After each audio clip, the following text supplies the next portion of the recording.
Hey everybody, it's JJ and we're back again for another ASUS PCDIY hardware live stream. So hopefully everybody is wrapping up the week on a positive and productive footing. We've got quite a number of different things to talk about. We've got a brand new DDR5 world record being achieved on our ASUS ROG MAXIMUS Z690 APEX board. We've actually got quite a number of new products to be able to actually go ahead and quickly touch on, including new ROGxEVANGELIon, of course, based updates, which I know a lot of you have been waiting on. We are officially getting ready to release some of the next wave of components. So we're going to be touching on the Helios, the Keris wireless, the Scabbard 2, the forgetting one. There's another one that's in there. The Arion also going to be in there, as well as some other kind of generalized updates. We of course have a brand new, actually upcoming ASUS PCDIY event for those of you that are going to actually be in or around the actual Bay Area later this month. We've actually got a really cool overclocking event that we're going to be doing under our PCDIY meetup overclock edition. We of course got some giveaways, some promos to talk about, and of course checking out your guys' latest builds in the ASUS PCDIY Builder Spotlight. So let's go ahead and see who we have joining us here. Hey, Danny, fantastic. Thanks for joining us here on the stream.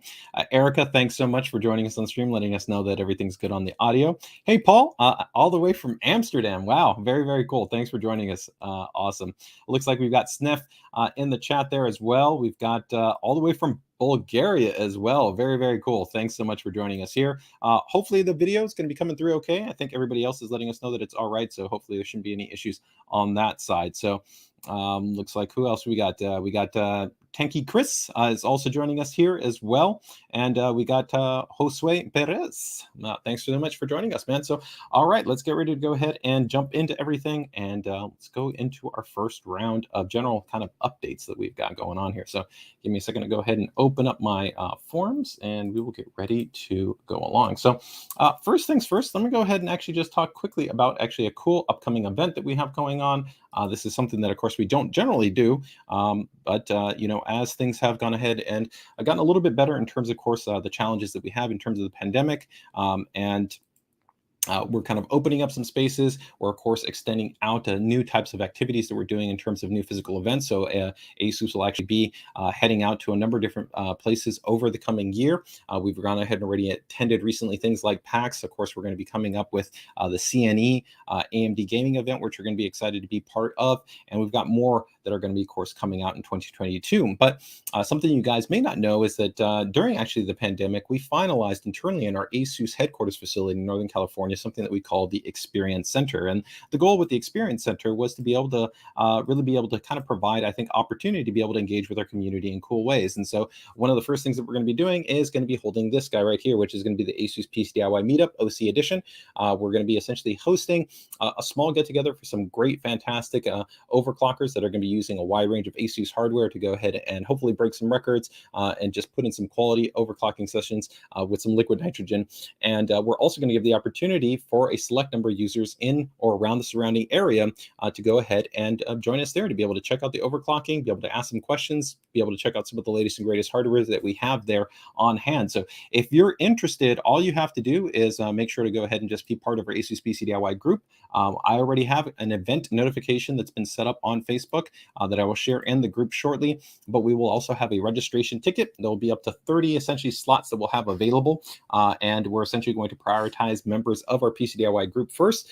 So first come, first serve in that regard, and then next week we'll be opening up to our greater ASUS social channels if we don't have those essentially first 30 slots filled. So if you guys are interested in checking that out, make sure to go ahead and join us there. All right. Hey, Connor, happy to have you here, man. Thanks so much for joining us. PGPCs says I will be turning into this live as I won't be able to make it, man. Sorry you're not going to be able to make it, but fantastic. And then again, PGPCs actually did actually cover something I hadn't noted yet, which is we will actually be doing a live stream during that. So if you guys are maybe interested in checking out maybe some extreme overclocking, if you've never seen kind of what that looks like, let's go ahead and just give you a little bit of here we've got a board, of course, with the pot. You can, of course, see pretty much it's all the way chilled down. It's a pretty kind of crazy situation. We're going to have some LN2 tanks going on there. So, of course, if you're interested in finding out about some overclocking, how this actually ends up going about and things along those lines, we're going to be doing some streaming. And again, we'll be totally touching on some cool hardware that we have on hand to just be able to kind of show a little bit of the breadth and depth in terms of what we have in terms of ASUS. So either which way, join us in person or join us on the stream. All right, very, very cool. So let's go ahead and get into our next bit of news right here. I actually have not finished having the chance to check actually the UEFI updates for today. So I've got no UEFI updates in terms of today to let you know. But as always, if you guys are aware, just make sure to go ahead and join us in the ASUS PCDIY group, which I'll link in the chat. And you'll essentially see a posting a little bit later today, which will include all the updates that we've had for the last week for AMD and Intel-based series motherboards. But at this point, pretty much for the most part, I would say pretty much all active chipsets are mature in terms of their overall stability, functionality, and core experience. So pretty much any new updates as we have them moving forward are pretty much what we would refer to as maintenance-based release. Even with kind of the AMD platform, we've already rolled out the formal release for 1.2.0.7, which was the last AGISA update, which has been broadly rolled out to the majority of our AM4 boards. There's still some pending AM4 boards that will still be seeing that update in the not too distant future. And that was kind of the finalization of a long series of kind of updates that were really focused at helping to kind of hopefully resolve interoperability and compatibility issues, or stability issues that some users had with things like USB functionality. But again, even the overall kind of core overclocking experience and stability experience was quite stable already with prior UEFI builds. So again, that was not a requirement for those that are going to be running the AM4 platform. But for users kind of specifically in that scenario, then this UEFI update could have been of maybe value assistance, essentially in getting your system to be able to improve upon that core kind of USB functionality. All right, so let's go ahead and see any questions right there. Doesn't look like we have any questions. All right, cool. So let's go ahead and keep moving this along and get over, I think, over to some pretty exciting news. So if you guys actually remember last week, we talked a little bit about something that was pretty cool in terms of just kind of the UEFI updates that we've continued to offer in terms of Z690 series, where we've made kind of optimizations to the what's called MRC, which the MRC is kind of the memory code. This works in conjunction with not only kind of our internal team that is leveraging, of course, all the design work that we do on the motherboard side, but then also, of course, our UEFI team, which goes in and has to kind of optimize our essentially kind of auto rules and training policies for memory to work in conjunction with our kind of physical topology design, and then also the way that the architecture and the memory controller works. And through a lot of different work, we've been able to really kind of maximize the experience, not only for DDR5 and your standard 1 DIMM per channel configurations, but also in 2 DIMM per channel configurations. And you guys saw in last week's demo, I showed actually how there was no issues in terms of being able to run 4 DIMM configuration, whether you're actually talking single rank or even dual rank configurations, although as always, single rank would be more favorable in terms of your DDR5 scaling. But here we're of course breaking away from that. We're not talking about anything that's going to be realistic for the most part for the majority of you. And what here we really kind of want to be able to touch on just, I think, more interesting kind of the extremity of what you can kind of expect with kind of DDR5's kind of scaling. So one of the really exciting things is that DDR5 is really kind of ushering the next wave in terms of what we're seeing for scaling, right? So DDR4 pretty much hit a wall in terms of its frequency, the operating parameters that it can be reached. And the really cool thing that we've seen now with DDR5 is that even within the first generation, right, the baseline DDR5 specification is 4,800 megatransfers, and we've already now exceeded double that in the world of overclocking. So we set multiple already world records, and we're really excited to be able to go ahead and now go and set another world record. So you can see right here with the MAXIMUS Z690 APEX board hitting an absolutely astonishing, 10,552 megatransfers, right? So over 10,000. That's just insane to be able to kind of know that that's the type of performance that's possible. Of course, this is purely in this realm of course, extreme overclocking, but it's really exciting to be able to see that this is where the memory controller, where the actual technology is possible. So right now in our normal kind of enthusiast systems, when you're building a system, we're looking at generally most users being able to target probably somewhere up to about 6,000 MT. And if you've got a really good IMC, maybe you can get up to 62, 64, maybe even 6,600 MT is possible actually in a real world daily scenario. So the cool thing about kind of extreme overclocking is it gives us kind of this precursory indicator to kind of know where the future might be in terms of the additional kind of scaling and headroom that we can see. The really interesting thing too that I like is that DDR5 is also bringing about much larger memory density configurations. So you can of course have configurations with DDR5 where you're running, not only your standard 16, 32 gigabytes, but 64 and even 120 gigabytes at higher MT values. And so most users, you're not using that much amount of memory. So this brings back into the conversation about maybe being able to implement things like RAM caches and RAM disks, maybe running dedicated volumes. Actually, I did that for quite some time on my HEDT platforms for both Intel and AMD, where actually I had two different configurations, where I had one that was a 16 gig, and then I had another one that was a 32 gigabyte configuration, where I ran an active RAM disk using our ROG RAM disk software.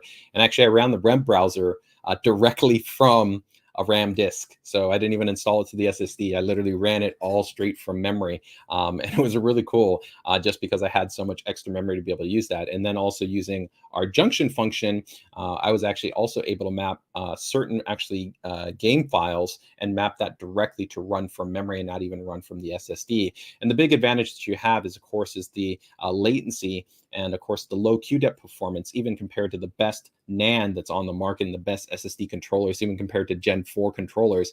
DRAM is going to be, of course, faster. So in the hierarchy, right, it goes cache, then it goes DRAM, and then it would go to storage, regardless of whatever that storage might be, whether you're talking about PCI, NVMe storage. That's that hierarchy. So really, really cool to be able to see that. So let's go ahead and see just if we got any kind of general questions right there before we go ahead and go to the next thing. Let's see. A question from Connor is, it goes, any rumors on a new an ROG ultra-wide monitor? So nothing specifically I can detail. We're always working in terms of new types of products that we have under design and development, especially with our display team. So, ROG is really always at the forefront, I think, of cutting edge display technology. So we're actively always kind of designing and developing new products. And we have quite a number of products that are in our kind of pipeline that we're going to be coming out with later. Nothing that I can detail at this time.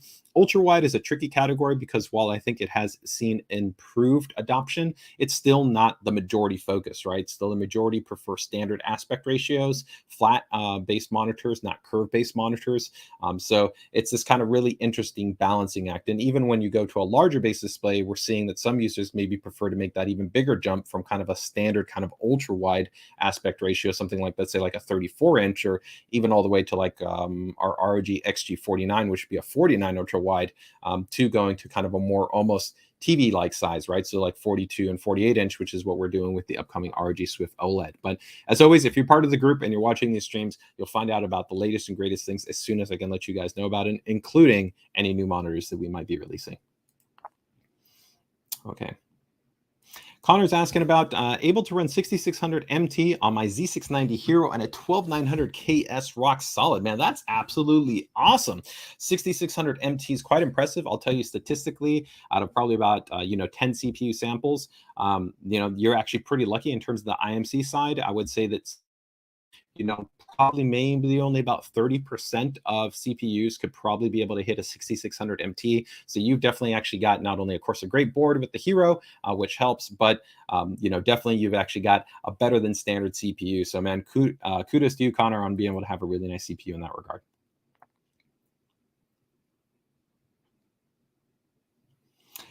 Atlas, I don't know what your issue is in terms of that. I mean, we're always working on fine tuning. The 1400 series and the 1500 series have been quite good. I can show you like literally 6 different kits all working, with that. But, some users are gonna be like, well, that's not me. That's my own configuration. And the reality is that when it comes to configurations, there's so many variables. You're just saying it doesn't work for you. Well, are you running a dual configuration? So you're running 2 kits, right? So 2 kits in itself already has broken the actual XMP standard, because those kits were designed for an XMP profile with 2 DIMMs, not 4 DIMMs, right? And then are you accounting for things like IMC scaling? So I'd recommend actually taking a look in our PCDIY group. We have a post that I have that's called DDR5 Insights, which gives you some actual recommendations at understanding where the limits are for the majority of actually IMCs. So take, for instance, like I just noted with Connor, right? Statistically, if we were to take maybe, again, 10 CPUs, we know that probably about over seven out of those CPUs, almost 8 CPUs, can consistently generally hit 6000 MT, right? But the higher the value, and also depending on the rank, right, which is a single rank or dual rank, which would be, of course, depending on the density of the memory, will also affect the scaling. So there's a lot of different factors. Read that DDR5 Insight post. That would be my recommendation. And where you can easily kind of find out if where your issue tends to be more IMC related than it is, let's say, quote unquote, a bug, which I really don't think it is, considering that we have more XMP validated kits of memory than any motherboard manufacturer. That's not a biased statement on my part. You can literally go to Intel's XMP database table, and we have more motherboards and more kits of memory validated at every DDR5 specification standard than MSI, than Gigabyte, than ASRock, than EVJ. It doesn't matter. Every single one of them, we out-qualify them across the board. So I feel very confident in our overall experience, but there's still a hard reality that, you know, you can't guarantee your memory controller, and users sometimes go through with mixed configurations, which also have problems. So if you got more questions, you know, maybe consider dropping either more information in the chat or actually checking out that DDR5 Insight post in the group. Okay. All right. So let me go ahead and see right there. See if you have any more questions right there.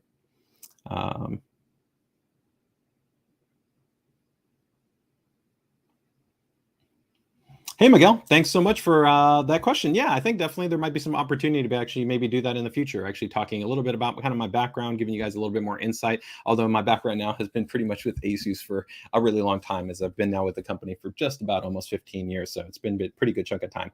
But with that, let's get ready to go ahead and get into our next piece of news here. We've got some cool partner news, and this is actually going to be from our friends over at EK. So you guys know that, of course, we work with a lot of different partners when it comes to, of course, water cooling. EK is definitely one of those partners. And one of the cool things that EK definitely does is they do release supporting products for a wide range of our product portfolio. And so one of the cool ones that I'm a big fan of is going to be their monoblocks. And so right here, EK has gone ahead and announced the availability, well, at least the launch, and then soon to be available, Z690-I gaming monoblock. So this is going to be a monoblock. So if you're not familiar with that, that essentially means that it covers both the VRM assembly as well as the CPU. Now, is this required? No, the actual VRM assembly that we have on the Dash I board is extremely high end. The power stages are very thermally efficient, and they've got massive amounts of headroom. In fact, you could run the board really without any heat sinks, and you would be entirely fine, even under heavier loads. So we already have a great high performance VRM assembly, and then we have actually a very good heatsink assembly on that board to really be able to manage temperatures.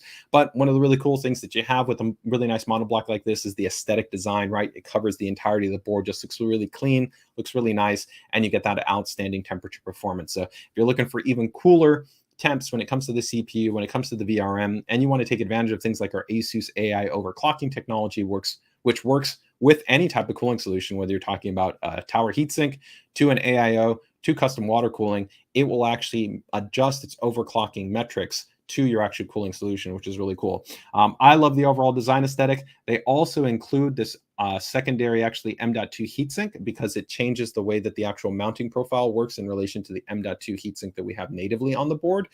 So it gives you a really cool, clean design, overall stylized aesthetic. So this is a pretty sweet block. And of course, this does fully integrate with the board in terms of being ASUS Aura compatible. So you can control all the RGB lighting through ASUS Armory Crate software or our Aura Creator software, so either or. So really cool looking block. You're going to be good to go. Keeps everything nice and cool. So you can go ahead and, of course, pick it up right here with the pre-order if you're interested. I'm going to go ahead and drop that in the chat. So let me go ahead and drop that in there for you guys.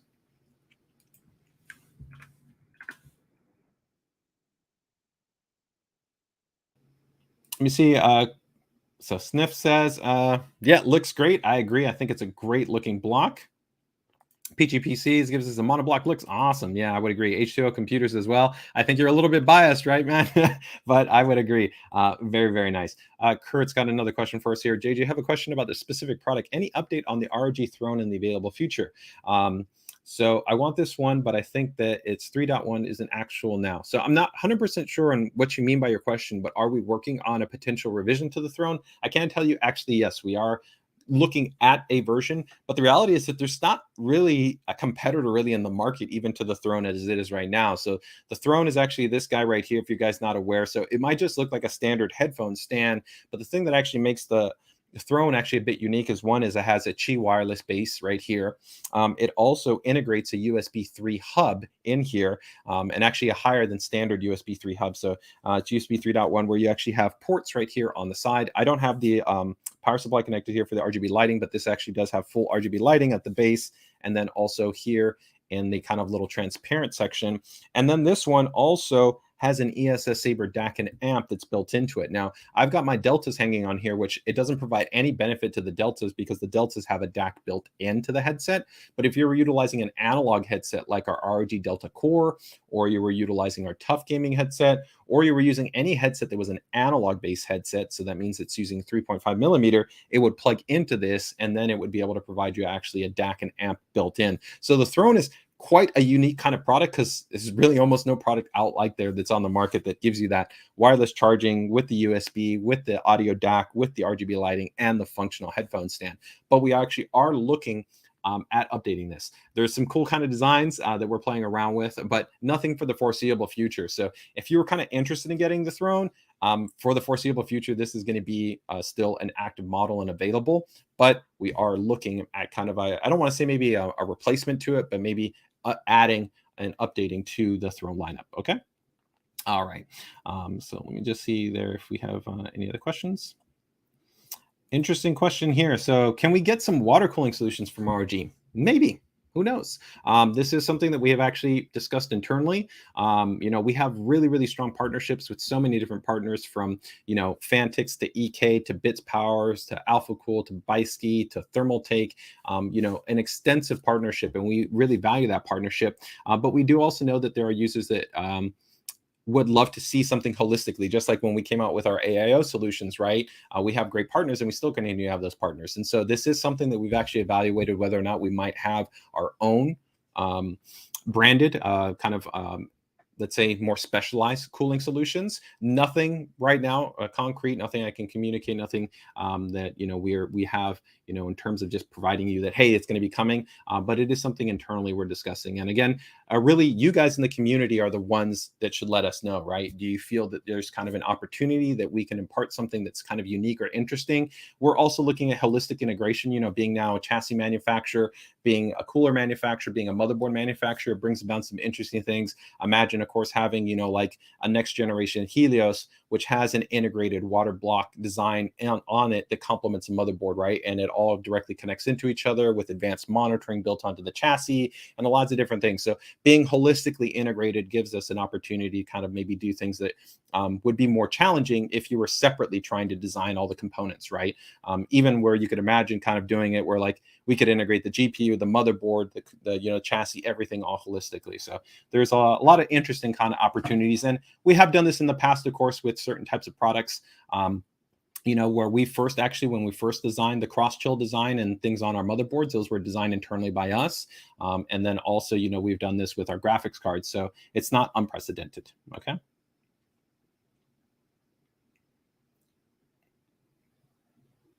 Let me just see right there if there's any other questions right there.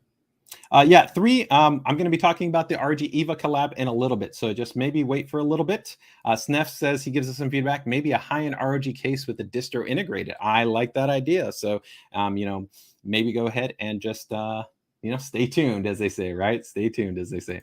All right, guys. So let's go ahead and keep moving this along right here. I want to go ahead and touch on a couple of quick giveaways, and then we're going to get to the ROG Evangelion base update, as I know a lot of you guys are waiting for that. So let me go ahead and just bring up those kind of updates right here. So give me 1 second. So let me see right here. I want to make sure that I have the giveaway. Do I have it? Yeah, I have the link right here. Okay, cool. So this is going to be first up. We still have this going on. This is going to be for our fan giveaway that we have going on. So this is a worldwide giveaway. You have the opportunity to win our ROG Xf120, which is a really great high quality kind of airflow static pressure optimized fan. No RGB, just a simple, clean, high performance, high quality black 120 millimeter fan. I know Sniff here is in the chat. He's a big fan of it. He's used it in multiple builds, and I definitely think that he can tell you that he's had a great experience with these when they install it. Really nice design. It's got a really nice long cable, which is great for giving you flexibility for being able to connect it. And like I said, that maglev is a big improvement over your traditional bearings that you find in standard fans. And so right here, we are going to be giving away, as you can see, 10 of them. And then we also have our brand new TUF Gaming TF120 ARGB fan, which will be this 3-pack, which comes with 3 fans and our TUF Gaming ARGB fan controller. And that in itself also uses a high quality fluid-based bearing, which is significantly better than your standard base bearings. And we'll be talking about this in a little bit because this product is going to be coming out in the not too distant future, and I have pricing finally for you on these fans as well. So if you guys are interested in getting in on this, just make sure to go ahead and enter in. And so I will drop that in the chat for you there, guys.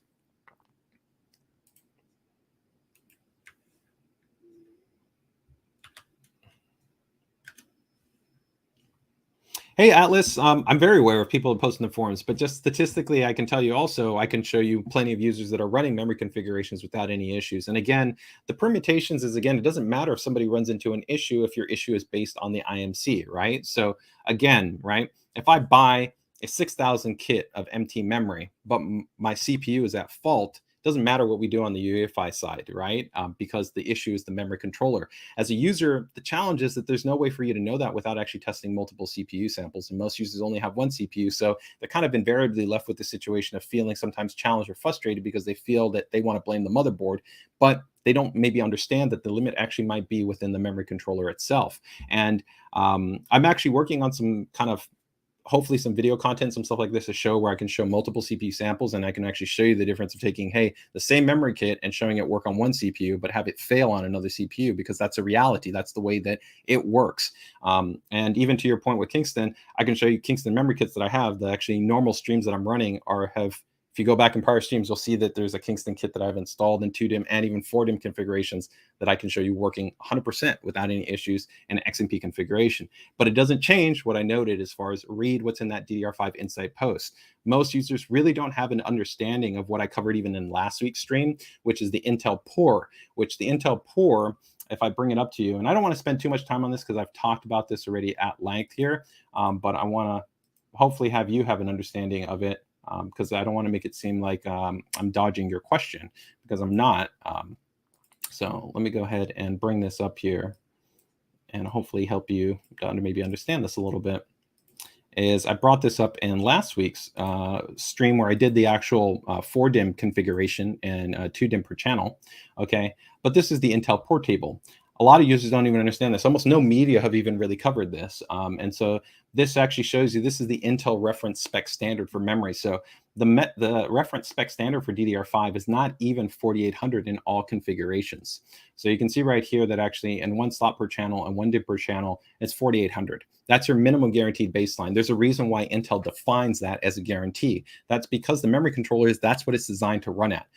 Anything always beyond that, it doesn't matter whether it's 5200, 5600, 6000, 62, 64, 66, that's all overclocking, which is never guaranteed. Now, statistically, when we're going into the design and development of motherboards, we test hundreds of literally CPU samples so that we can kind of tune the motherboard and tune the topology and the memory tuning along with auto rules in the background to align with where we know that there's going to be a kind of a viable target in terms of the CPU in relation to the DRAM divider. So we kind of know that, again, like I said, out of 10 CPUs, maybe only about 70% of CPUs can actually hit like 6,000 MT. That means that there's going to be 30% of CPUs. It doesn't matter. They literally cannot operate at that value. So you can buy a 6,000 MT kit of memory.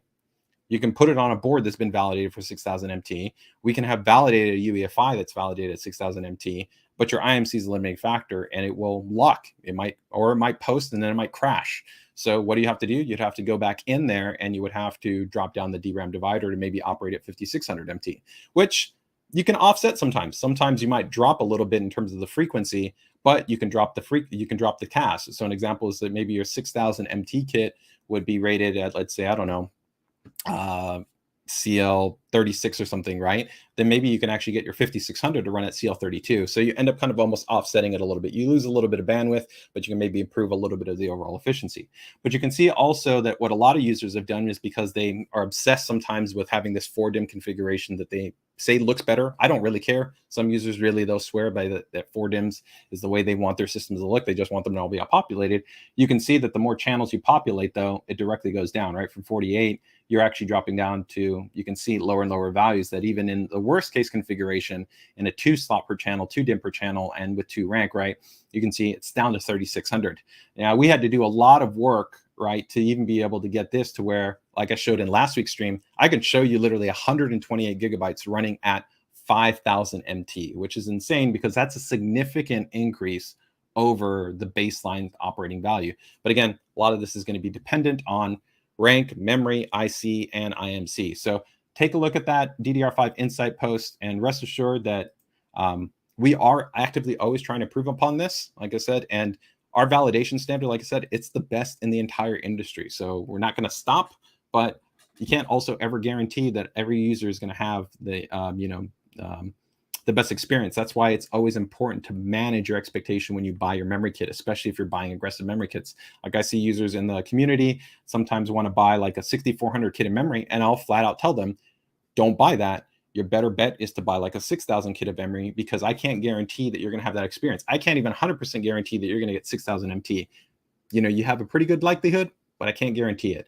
So, you know, if you really want to be able to ensure the best level, the thing is, you're always going to have to go more conservative, or you're going to have to be prepared to offset, right? Take that 6400 kit and realize I couldn't hit 6400, so I'm going to maybe need to drop down to 62, or I'm maybe going to need to drop down to 6000. And there's also an argument to be made that actually running 2 DIMMs per channel is actually lower total system latency. And we'll have actually a stream coming out with Micron that we did that actually talks about some of the technical aspects of why users that also want to run in a 4 DIMM per channel configuration, a 2 DIMM per channel configuration, 4 DIMMs, it's actually worse for performance than it is running 2 DIMMs, or essentially 1 DIMM per channel. And that's because effectively you're actually adding more addressing into there. You're actually extending over the latency. It's not a huge amount, but if you really cared about the best performance, your best performance is actually going to come from a 1 DIMM per channel configuration. All right. So anyways, hopefully that gives you a little bit more information right there. Sniff gives a big thumbs up right there to I love the XF120 fans, and he's actually testing out the TUF 120 fans. Very, very cool, man. Very cool. Nice to know that you give us a thumb update there. All right. So let's go ahead and, oh, let me see right there. What do we got? We got another update right there. Kurt says, I got my ROG Chakram X and it's awesome. Well, that's cool. That's the same one I'm using right here. It's a fantastic mouse. I really, really love the Chakram X. Great, especially for people that have just a little bit larger hands. So let's go ahead and get into the next one here. Hopefully I have the link right here. We're going to get into our ROG Evangelion right now. But let me see if I still actually have this. It looks like I dropped the link there. So I want to make sure to talk about this one. But we actually have a giveaway that we were doing for ROG Evangelion. So I want to make sure that you guys have the opportunity to get in on this one. Yep. Okay, here it is. Yep, 6 days left. Okay, so we've got one other giveaway right here, and this is going to be a Cyber Power Special Edition ROG Evangelion Gaming PC giveaway. So you guys, if you guys want to get in on it, there's 6 days left to get in on this one. It's for a pretty sweet system. It's an i7-12700KF featuring, of course, our Maximus Z690 Hero Edition motherboard, the Evangelion Edition. You get 32 gigabytes of Team Group T-Force Delta RGB memory, 3080 Evangelion based graphics card, then an SN850 based PCI Gen 4, absolutely super fast PCI Gen 4, PCI NVMe M.2 SSD, an 850 watt power supply, and that's all inside of that absolutely beautiful Gx601 Helios chassis. So if you guys are interested in getting in on this guy, all you got to do is get in on it and submit, and you can see right here, look at it's such a cool looking system, right? So beautiful system, beautiful chassis, overall very, very cool build. So if you're interested in getting in on that, I'm going to drop the link in the chat. Okay, so 2 crate giveaways, make sure to get in on them if you guys can.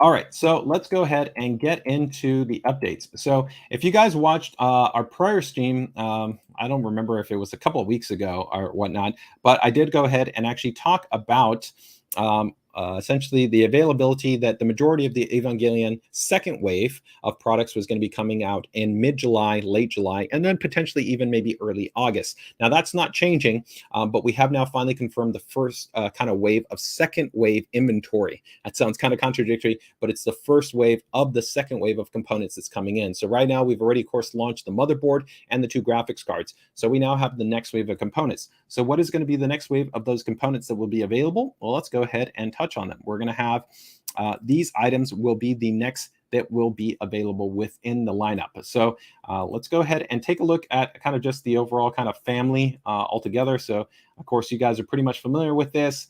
This is going to be the kind of ROG Evangelion based hardware setup. From top to bottom, you can see right here.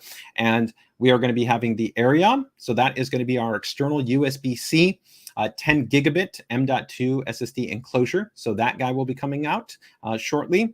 We then also are going to have the Helios itself, which is the Gx601 chassis. That is going to also be coming out. We then have the Keris right here, which is going to be a wired and wireless mouse. So actually it's tri-mode, USB-C, Bluetooth, and 2.4 gigahertz, that guy. And then right there, you see that beautiful, big, expansive mat. That's going to be the Scabbard 2. So all of those will be coming out in the first wave of the second wave of products that are going to be coming out. Now, in terms of the overall timeline, it will depend kind of on the logistics and the timing from our partners as far as they're getting them. We will having them be listed on, of course, our ASUS store, as well as channel partners like Newegg. I would expect probably our ASUS store and Newegg to probably be first. So that's going to probably be maybe within about the next 7 to about 14 days, somewhere within that time frame. So it is pretty close to what I said in terms of about the middle to about the end of July in terms of the overall time frame. So let's go ahead and just quickly touch on each one of those items quickly, just so we can go ahead and reinforce. So for reference, if you're kind of wondering about them. So let's go ahead and take a look at these. And we'll go from there. And so let me go ahead and load up here. Do I have the page? Yeah. Okay. So let's go first up here.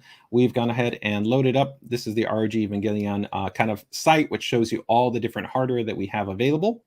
Right. So the first one that we're going to touch on here will be the Arion, and I have noted the pricing there for you guys. So the pricing here is going to be generally there's a little bit of a price premium for these because, of course, they're special edition, limited production. Right. So there's a little bit of changeover in that regard. So that will be this guy right here. This is the ROG Arion EVA edition. So again, this is a 10 gigabits, so that is going to be faster. So that's about a gigabyte a second in terms of the overall transfer speed. Great if you just want an easy, high-speed external storage drive, right? So you can put your drivers, you can put applications, you could run your Steam library off of this if you wanted to, right? It's a really just nice, cool-looking drive. Great option right here.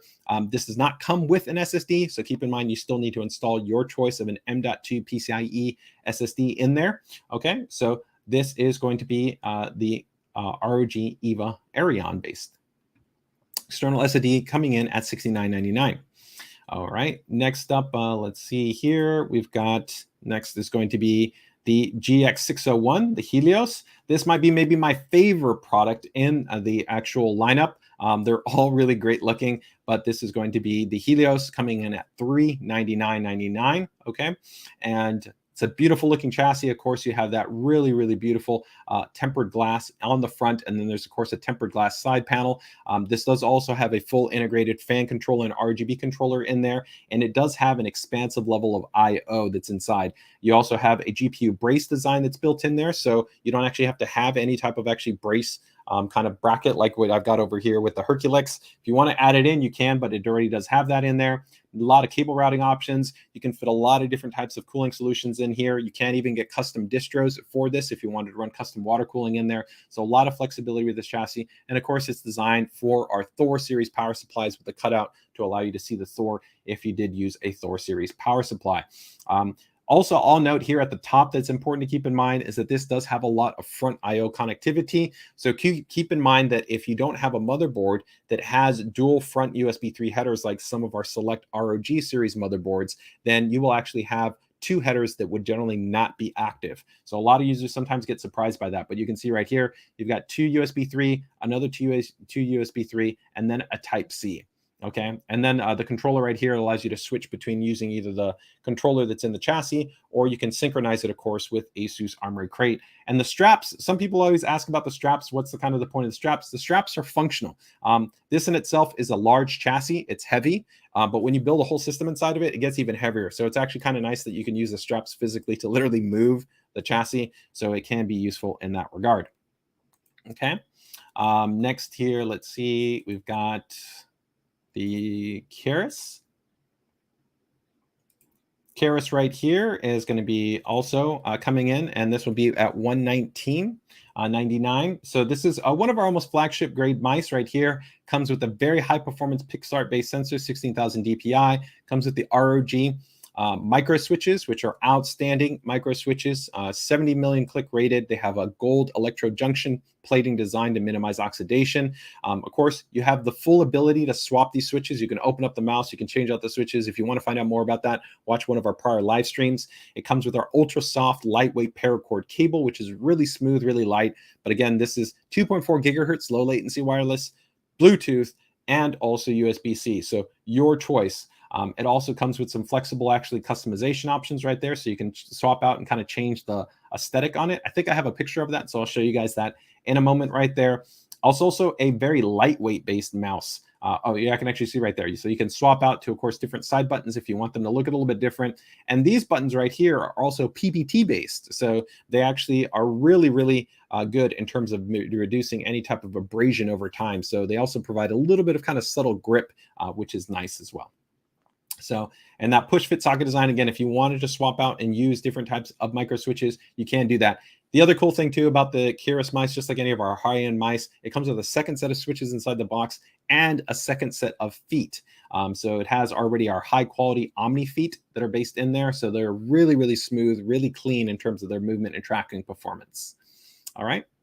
And then last but not least, we've got the Scabbard 2. So that's going to be our large mat right here, and that's going to be this guy. So this will be coming in at $59.99, ultra large mat. It's got really nice premium feel to it. It's got a really cool design. And this right here is also pretty cool. This features an actual nano coating. The nano coating is really impressive at actually deterring any type of liquid, right? Oil, which naturally can come from your hands and from different kind of particulate and different food and different kind of items like that, and then dust, debris, and dander. So really what this actually allows for is that it's far easier to clean this. So a lot of people over time, they find it challenging to kind of keep the desk mat clean.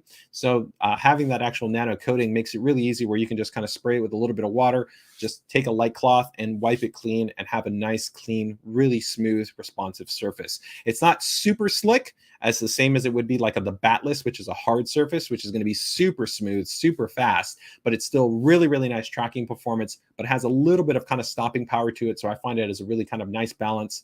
But that nano coating is also really nice, and it just looks really cool. Again, if you want something that's going to be on the larger side, this is going to be the option for you. The Scabbard is kind of our flagship, our highest end level. They're higher than even our Sheath, which is also still a really, really nice large gaming mat. That's actually what I'm using right here for the stream. But if you want to be able to step up to kind of our highest end option, we have the Scabbard. All right. So those are going to be the releases that we're going to be having coming out. And again, as far as the availability, if you guys are part of the PCDIY group, I will do my best to let you guys know as soon as we have actually our PMs. So our product managers let us know when we actually have those listed on maybe the ASUS eStore, as well as maybe some of our partner listings if we get that information from them. Logistically, it's always a little bit variable, because once it goes out from our kind of distribution channel, it can take partners like Newegg or Amazon, Micro Center, their own kind of logistic timeline to skew in the product. That's the reason why we can only kind of sometimes give you like an approximation of it's going to be about the next maybe 2 to 3 weeks, because it very much depends on that kind of their pipeline. With the ASUS eStore, it's a little bit easier for us because it's all controlled by us to kind of help to give you an estimate that we can say, hey, maybe by about Wednesday or Thursday of next week, we'll have it listed. And if I can get that information, I'll make sure to drop that in the chat. Okay. So let me see if we have any quick questions right there. Hey, David, thanks for joining us here on the stream, man. Appreciate it right there. H2O says some great looking products. Yeah, and I would definitely agree. If you guys have not checked it out, of course, you know, the lineup as itself is a really just beautiful looking lineup. And there are, of course, some fantastic builds that we've had from a couple of partners. I'm sure that some of you guys might have seen some of the cool builds that we've had released. Tech Testers overall did a very cool build. where you can see the actual entire system kind of all set up. Let me go ahead and see if we got it right over here somewhere. And also, I believe Robitech did a full system build, right, where you guys can check that out. Yeah, let me see right here. I think I've got it over here, where you guys can check that out. And of course, also Matt, where we featured actually a prior build from Matt, who did actually a fantastic ROG Evangelion based build that kind of showed off some of the core hardware too as well. So beautiful looking kind of system. You can see the Helios, you can see it all kind of shown off in there. Just looks really cool. It's really, really complimentary, but it also plays well with a lot of different other hardware. You just kind of can, of course, make it your own depending on, you know, the depth of the different type of hardware that you ultimately want to put together, right? All right, guys. So that wraps up our ROG Evangelion base update. Let me just see right there if I got any other questions right there. So yes. So as we noted, that's a good question. Let me go back here and go. So we still have other products that have not been released yet. So if we go back again to our lineup, you can see right here, here's motherboard released, graphics card released, right? But we still have the router not been released. The monitor hasn't been released. The Delta hasn't been released. I know a lot of people are interested in the Strix Scope RX keyboard has not been released. The Ryujin, the Thor power supply, a beautiful power supply, and the box is absolutely awesome. It might be my favorite box that I've seen in a really long time for a lot of stuff. All those are still going to be coming. That is still scheduled for probably later in July, very beginning of August. Our goal is to pretty much have, I think, everything be received by us within July. And then, like I said, roll out in terms of the availability might be at the very end of July, rolling into August, as I noted, depending on the logistic partners. But again, as soon as we have that information, that will be released not only here on the streams, but also in the PCDIY group, okay?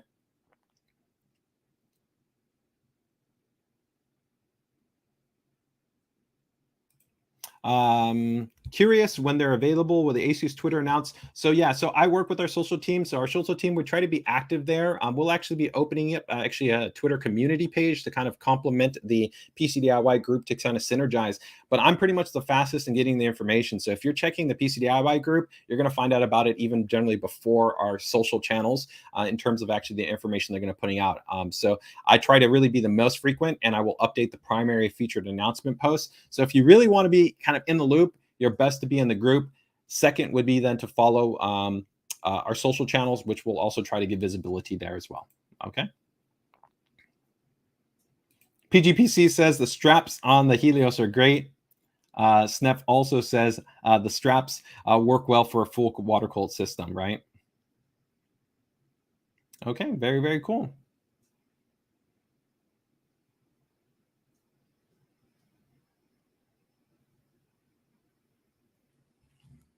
Oh, okay.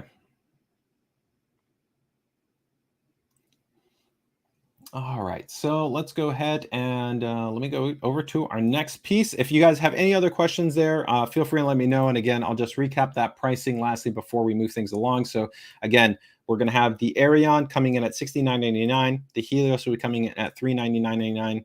Then the Keris wireless will be at $119.99. The Scabbard 2 will be at $59.99. And those will essentially be the second wave, right, of now the ROG Evangelion based products. Okay.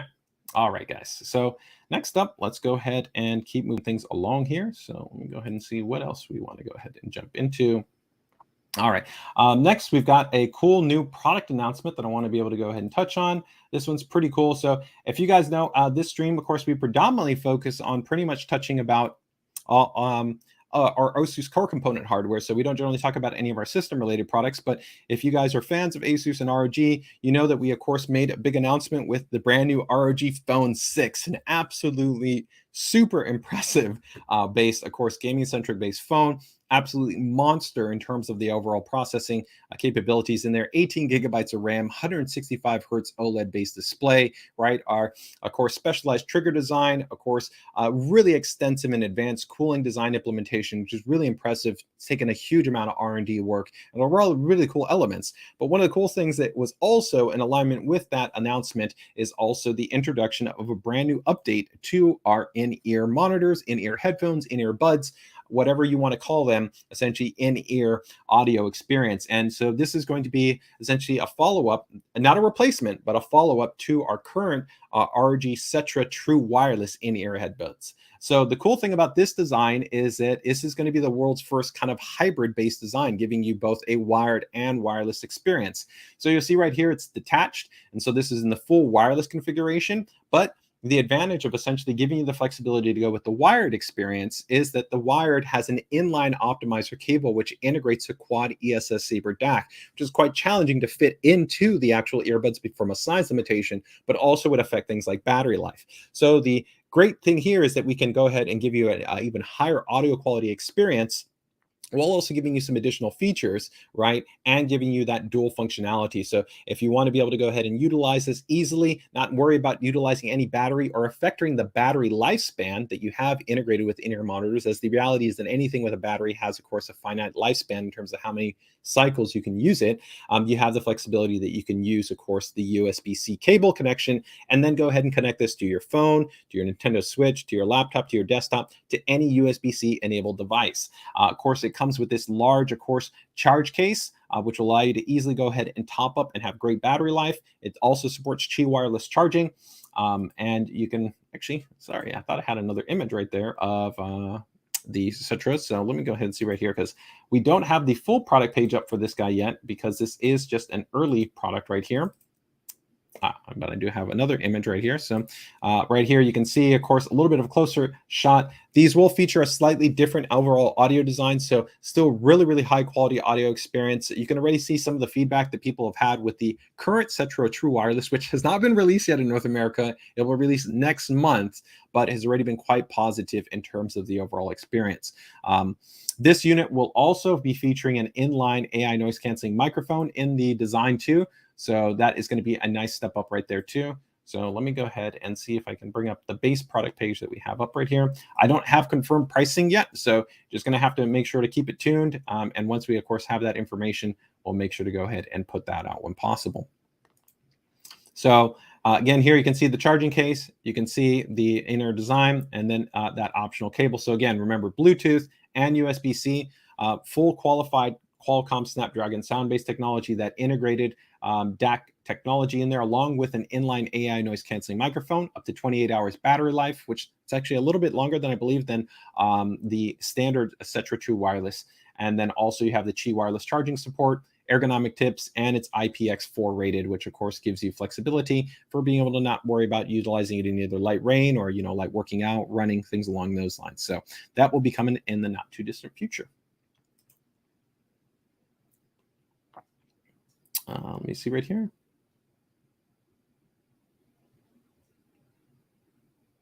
If you have any questions, I don't generally, I try to make sure to keep availability within the group. So if you have a question, feel free to tag me in the group. I don't like exposing DMs. The reality is that I have a lot of different spaces I already have to engage in. So if you have a question, your best option is to post it in the group, and you can feel free to go ahead and tag me. If you really wanted to email me, you can email me at ASUS PCDIY. So that's, PCDIY@asus.com. But again, I prefer that if you have any questions, because we've covered a lot of these things in the group already, I have featured posts already in the group that you can reference as feedback. Or like I said, I also feel that the information I provide, it's better to be able to have other people within the group also see access to that information. So again, having it posted within the group and then tagging me is my preferred recommendation, okay? Or again, you can email PCDIY@asus.com. All right, so next up, let's go ahead and take a look at another new product that we've got coming up here, which is going to be with the Delta S Core. So you guys already a while back ago, you remember that I might have talked about the ROG Delta S wireless. So that was kind of like on the other end of the spectrum, a higher end new update to the Delta. And now we've got kind of a new replacement for the entry side of the Delta. So the Delta right here is the one that I'm using right here on the desk. Overall, kind of my favorite headset that we make. It's a really great high performance based headset. It has that quad ESS DAC and amp that's built into it. Really comfortable, great design, but of course it is going to be on the more expensive side. So the Delta S Core takes out the ESS Saber DAC. It still gives you really nice driver design. So nice, good drivers to be able to give you nice dynamic range, good tonality, good mid-range, good detailing, and good bass response. But it's going to be a little bit more dependent on the audio experience and the audio hardware that you're connecting it to. So if you've got like a good sound chip on your motherboard, on your laptop, on your, whatever device you're connecting it to, it is going to be influenced by that. That's one of the kind of, I don't want to say disadvantages, because it can be an advantage, but it's one of the factors you have to consider when you go with an analog-based design, as opposed to the pure digital design. That gives us the advantage that we can match the kind of the DAC and the amp to be tuned to the driver design that we have in the headphone, giving a really balanced kind of audio experience. This will be actually replacing eventually the current Delta Core that we have. And the big update that you're going to have here is this will even be a bit lighter weight. So this will be at 270 grams, so very lightweight. So if you really want something that's super light, really comfortable, which the Deltas already are, have nice balance in terms of the clamping force, this is going to be a really nice option. There's no RGB lighting. There's no kind of specialized extras here. Just a nice, lightweight, comfortable gaming headset that won't break the bank in terms of the price point. Haven't finalized the price, but right now the current standard Delta is actually generally positioned quite a bit under, about $100. So this is going to be, like I said, quite a bit cheaper than our current ROG Delta. You know, the one that features the RGB lighting and the DAC and everything else, right? So you can see right here, you still get those 50mm Essence drivers, airtight chamber design, still a nice high quality microphone. This is still going to feature a detachable mic design. So again, you don't always have to kind of worry about always having to have that boom. You can go ahead and remove it and then just have a standard pair of nice quality headphones. And that analog based flexibility, as long as you of course have that 3.5mm jack available to you, plug it into whatever device you want and you're going to be good to go. You still have on ear cup controls, and you can also go ahead and mute the microphone as well. And here there's a full table that will allow you kind of see the differences between the different headsets. And really, like I said, the main difference is 3.5mm only. It's not a digital based connection. There's no integrated DAC and amp based technology. It doesn't have any RGB lighting. It's just a fixed kind of a monochrome and red accents with that RG design. You are all still going to go ahead and get the ear cups, our nice high quality ear cups, right? And then from there, like I said, this is going to be a lighter weight design than the original Core. So the original Core was 387 grams, right? Which is pretty much the same as the original one, but you can see 270. So this will be the lightest that we offer in the entire lineup for the ROG Delta series. Okay.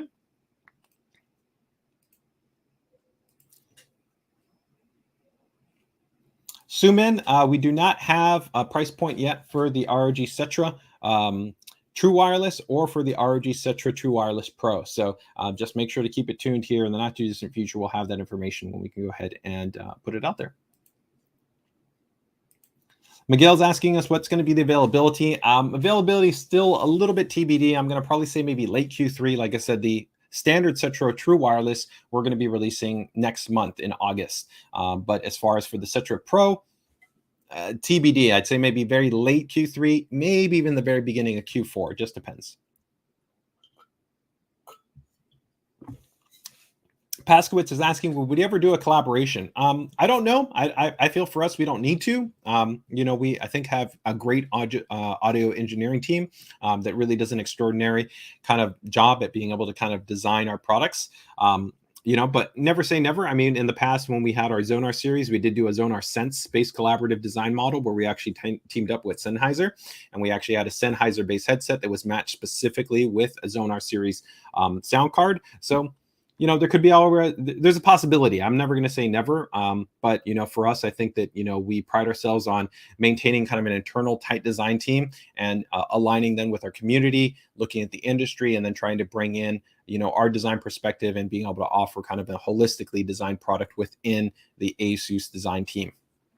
Okay. All right. So let's go ahead and move on over into our next product here. So, all right. So, see here, covered our partner news, our overclocking information, our giveaways. We got those out of the way there as well. We got the ROG Evangelion update right there. We got the Cetra 2 wireless, and we got the Delta S Core. Okay, great. So let's go ahead and now give you the update on the TUF Gaming TF ARGB fans. So let's go ahead and bring these up right here. All right, so I'm going to go also ahead and give you guys the pricing for these guys as well. So availability, we're going to probably be seeing these come out in terms of North America timeframe, probably by about the end of this month. I would expect that we might have them even a little bit earlier. Like I said, potentially on the ASUS store and at Newegg, you might maybe see them before the end of the month. But I would definitely start to see them a little bit more broadly available as we definitely get into August. So we are pretty much getting ready to roll these out, and we will have them available in two configurations. So you will have the single fan, and then you will have the triple fan. The triple fan will be in a 3-pack configuration that will also come with the TUF Gaming ARGB fan controller. So what are some of the unique elements here? We talked about this in the past. I think one of the really big things here is that we're using an extremely high quality fluid dynamic bearing. A lot of the other bearings that are utilized in similar fans within this price band, you're generally going to find are going to be using a more entry-level bearing, which has a lower operating lifespan. And also something that people don't realize is that the bearing actually influences its lifespan and its performance based on actually its mounting orientation. So when we are mounting a fan, we don't necessarily realize that optimally, to get the best kind of scenario, unless you actually have something like a fluid dynamic bearing, which is what's utilized in this fan, as well as in really premium high quality fans, like take for instance the ones from Noctua, right? Those fans are best suited actually for either orientation. So if you mount them like this, you mount them, let's say, at the top of a chassis, or if you mount them like this, so you can either go horizontal or vertically in terms of the orientation. You can play around with them, and you pretty much almost get about the same overall performance and the same lifespan. With actually non-FD bearings, that's actually not the case, and a lot of people don't realize that is actually you're affecting sometimes the operating lifespan of the actual fan by using it in a let's say, optimal orientation. If you actually look at the bearing information, you read the documentation, you'll find this out, but a lot of people don't read the manual, they don't read this information. And the goal here is with the TUF Gaming product, we of course want it to be really durable and reliable and have a core grade experience. So that's part of the reason why we went with a higher quality bearing, is that one, it's quieter, it's going to be more efficient tonality wise, it also has a smoother tone to it, and then also you're going to get a really great balance. We've also tuned this really well to have a great overall effective range. So you're talking about all the way down to 250 RPM, all the way up to a nice balanced RPM range, very good static pressure, and very good CFM balance. So this can be used kind of as a chassis fan. It can also be used as a radiator fan. It actually beats out one of my favorite fans right here. This is the SickleFlow V2, which is kind of my go-to recommendation for an ARGB fan that is not super expensive, gives you a really nice balance, has nice bright lighting. We're also using a dual actually layer LED array, which is really nice, bright and dynamic, and also gives some more flexibility for kind of some of the patterns and color schemes that can be played around with. So overall, it's a really nice, solid, clean design. You've got those integrated dampening materials. These are actually quite a bit larger than your standard dampening material. So there's actually a little bit more of separation to even reduce a little bit more kind of the tonal bounce that sometimes occurs with vibration within thinner chassis. Heavier chassis don't tend to have that issue, but that is very much variable depending on the chassis that you're installing this with. And like I said, if you check these actual metrics, they're quite good, but also always keep in mind that metrics for fans, there's a difference between max measured performance, which isn't generally realistic because most users don't run their fans at the maximum RPM. It's much more important to actually really know where your fan operates, as I would say somewhere between about 600 to about 1200 RPM, which is in the sweet spot range. And that's actually quite important because fans, that's really where you want to know the performance of the fan is not really at the peak end, because you're not going to be running your fan at the highest RPM range. And here you can see what I was talking about in terms of the overall lifespan. So a hydraulic bearing, which is pretty common. Right here, rifle bearings and these fluid dynamic bearings right here, these are pretty common in terms of the industry, a lot of fans. So you can see 80K, then 160K, right? And then you can see here an advanced fluidic ball bearing, right? It's 250K. So lifespan's quite a bit better. And it's what's not noted there is, like I said, also the temperature efficiency and the overall lifespan and the performance in different configurations, okay?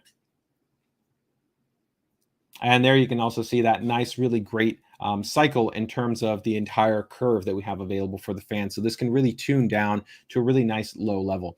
So what is going to be the pricing? The one single 120 millimeter fan is going to be coming in at $19, okay? And then from there, the 3-pack fan, so that is going to be coming in at $60. So I think that's a pretty reasonable price point when you talk about the performance, the quality of the lighting, and then the 3-pack even coming with the TUF Gaming RGB controller. And these will also come with a 5-year warranty. So I think overall that's a really reasonable balance for kind of the price to performance to the feature set. So essentially $19 for a single fan, and then $60 for the 3-pack. Okay, so I think very reasonable in terms of the overall price point. Let me go ahead and see if we just have any questions right there. Eric, sorry, I missed your question a little bit earlier. You were asking, hey, sorry to go back, but how many waves of EVA products will there be? I think there should probably only be one more wave, possibly 2 more waves. But like I said, we've had the first wave, the second wave, the third wave should hopefully bring the remainder of the products, but there potentially could be kind of that slight 4th wave. So we don't expect more than 4 in total, but hopefully we can get it all done within 3. So we're now going to be coming into the second wave, but potentially maybe up to 4. Okay. Andy's asking, these are 120 millimeter. That's correct. Only 120 millimeter. And we will, right now, this is only for the, I believe, the black edition. The white edition will have a little bit more kind of a delay coming in with that, but we will be releasing these in black and white. So there will be actually both options will be available. Asking, does the the TF120 have more airflow than the ROG fan? So the XF120, as I would say, no. It's always a little bit tricky when you talk about airflow because airflow is affected by the resistance. So different things like you would have in relation to the radiator. And also, it's also affected by the operating range. So the operating range is a little bit different between the 2 fans as well, right? Historically, fans that are non-RGB are going to have the best static pressure and the best airflow. RGB, inherently, because you're actually adding in something into the frame and there's some other influencing factors that kind of go in there, you generally are going to have lower performance. So it's actually been quite impressive that this is actually one of the better fans, and it's really one of the best fans that I've seen in terms of the overall performance metrics for airflow and for static pressure for an RGB based fan. But if you really cared purely about airflow and static pressure, then you're actually better off with a non-RGB based fan. But you can have really great cooling performance. Most of the builds, of course, that users are doing are going to be using RGB based fans. Yeah, Pasquit says, I like that fan tone is an underappreciated. I feel like a fan tone, and I would very much agree with you. That is also very much dependent actually on the bonding material. So the actual composition of the frame. And then also the actual tuning of the motor. So the motor inside has actually a lot of influence on that, along with the bearing. And so generally, because we actually have a low starting up RPM, and you also have that fluid characteristics for that bearing, that allows for a nice kind of smooth tone throughout the entirety of the curve. And so this is important, especially when you set what's called something like a speed up value. So a lot of people will just talk about the fan curve, but it's important that when you set your kind of fans to respond, the fan ramp value is also equally important. How fast you want the fan to go from, let's say, 600 to 1200 RPM. If it revs really quickly, you hear more of kind of this kind of sound, right? Versus where if you have a very slow ramp, you'll actually get a much smoother sound that transitions from that lower RPM to that higher RPM.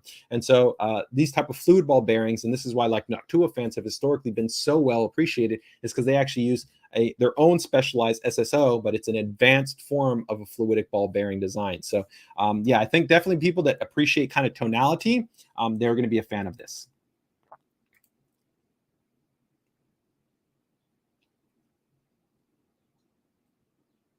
Yes, Neff, we do project. I believe the price should be the same between both for the black and the white.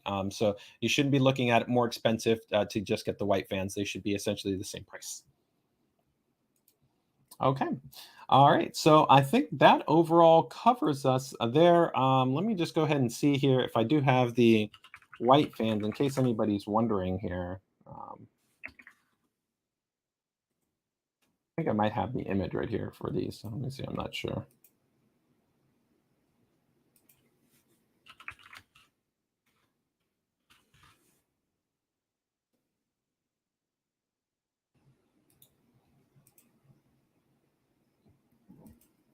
I don't think I have those on hand. I had them before. So, but yes, we will just rest assured we will have the essentially the white and the black edition available to you.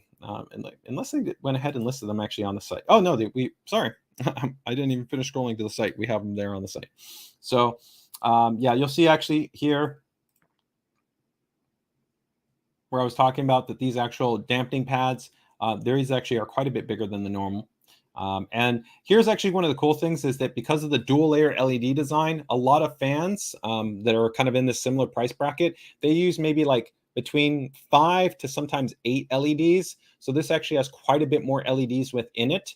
And so that allows for not only a brighter value, but actually for more variation in the pattern style. So you can see some of the cool things that we can do because of the dual layer design. So here you can see like there's a rainbow, umbrella, right, which allows you to actually have these cool kind of more varied type of designs. This Centaur, which is pretty cool. The Centaur, I think, this is a pretty cool kind of RGB design aesthetic, and the radar. So that's the cool thing, that you have a little bit more flexibility when you actually have this. And these are actually programmed also into the controller. So you don't, if you don't like our software, then you don't have to use the software. You can use the controller. So that's one of the nice things too that we've gone ahead and implemented right here, is that the bundle controller has that in there. So you can see that it's a 4-channel controller. So it does give you flexibility to add in. And keep in mind, you could always run a splitter to the controller as well. So if you wanted even more flexibility to have more devices connected, you could also do that by just connecting a splitter to the controller as well. And there you'll see we have the white edition that will be coming out a little bit later, and then there's the standard black edition. So you'll be covered on both sides of the fence. Either one, you want to go with a nice, really bright and reflective type of build with white, we'll have you with the TF120s. And then you want to go with something that's going to be in kind of your standard black, you can do that with the standard black at TF120s.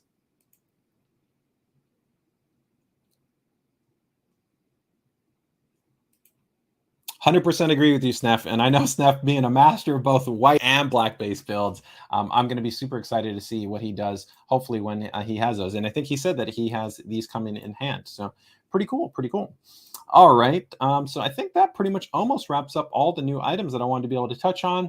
So let's just go ahead and quickly run through here again. Yeah, our TUF Gaming RGB fans, the ROG Evangelion base update. We have the Cetra True Wireless Pros, the Delta S Core, and then also just a very minor update. Not going to spend a huge amount of time on it right here. But we also do have an update in terms of our graphics card lineup with a new option on the entry side of the fence, which will be right here. So let me go ahead and just bring this up right here.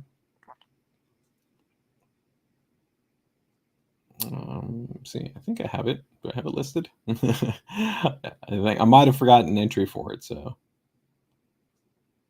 yep, I forgot an entry for it, but it will be for this guy right here, which will be the Phoenix GTX 1630. So this is going to be kind of a similar kind of card to something like in that GTX 1050 type of class overall performance. I think for probably a lot of you, probably it makes more sense to probably spend a little bit more and probably get into about the $200 price band to look at something, you know, at the little bit higher performance level. So that would be something like in our GTX 1660 class, or even the RX 64, 65, or even 6600. You know, you're not that far off. We've got a couple of cards, especially in the dual price point, where at about like $220 to about $230, you can get over 2x the performance of this card. But if you're looking really for kind of the lowest cost gaming entry graphics card that we have to offer, this is going to be one of the options. This is going to be priced right around the similar price point as the 6400. But I would note that the 6400 would give you better performance. But the main thing you would have to keep in mind is, ideally, to get the best performance from the RX 6400,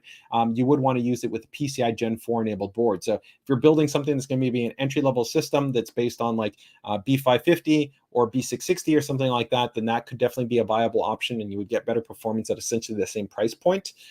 But if you're looking for an NVIDIA-based option, we will have this. I think this will be coming in at about $180, and it uses our very compact, simple Phoenix-based design. So that will be an option for you. But again, if you're looking, again, like I said, something for maybe you're going to be building a system, my recommendation for a lot of builders right now is going to be the RX 6500 XT, the RX 6600 XT, especially at their new price points. I think they're very, very strong base graphics cards, do a great job at 1080p and 1440p gaming.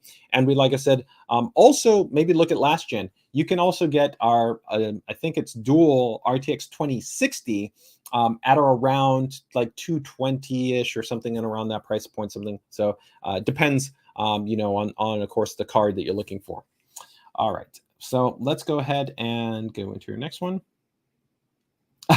Hey, Matt, dude, how do you look younger every year? Are you a vampire? No, you know, it's just, it's that, you know, it's an advanced ASUS AI, you know, regenerative technology. no, you know, I've got a great set of people that take care of me here with my lady and my dogs, and they help to keep me young. So hopefully that helps. All right, let's go ahead and I got one thing before we get into actually our PCDIY builder spotlight, which I'm gonna we've got some great builds, but Sue Min, who I think actually might who might be joining us here in the chat, he actually sent me something over because I wasn't actually able to get a sample because we actually have a limited production, but I'm actually gonna be doing a little follow-up stream next week on this one. But I wanted to show it off to you guys because I just got it over here. And let me go ahead and show you guys. But I have one here to show you. And of course, you guys saw this in Matt Noel's base build with the Noctua coffees and cream here. But we've got here the Noctua 3080 base card. So I thought, why not go ahead and take a look at it? This is an absolutely super large graphics card. It's one of the largest. We'd have to go back to maybe the DirectCU era when we had something that was literally this big in terms of a card design. So I'll go ahead and pull it out here. So our standard Noctua 3070 was already large. That was already a 4.1 slot.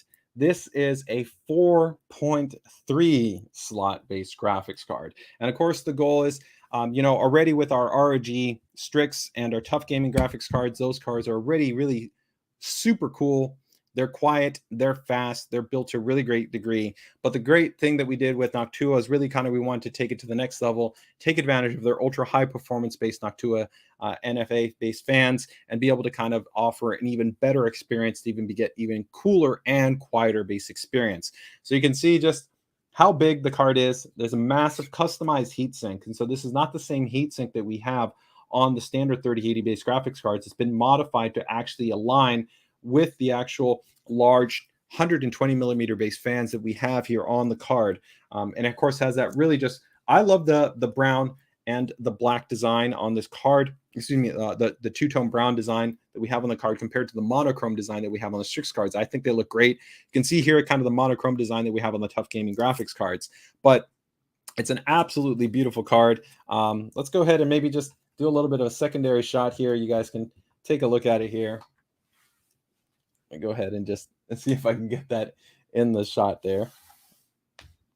You can go ahead and give you guys a little bit of a closer look here. So you can see right here, it's a great looking card. I mean, these fans are absolutely gorgeous. I know some people find they prefer the black Chromax, but I really do love kind of the nice warmth and color that you get from the brown. I think it's a really nice color scheme. I love this nice little design language that we have right here. And you can just see just this really nice shroud. You notice actually one of the cool things that a lot of the pictures don't show you right here, but the shroud has this somewhat kind of light flecking in there. It's almost like a little bit of pearlescent property. So it gives you a little bit of this kind of gold that is there with that darker brown, and it just has a really nice kind of vibe to it. Looks really, really cool.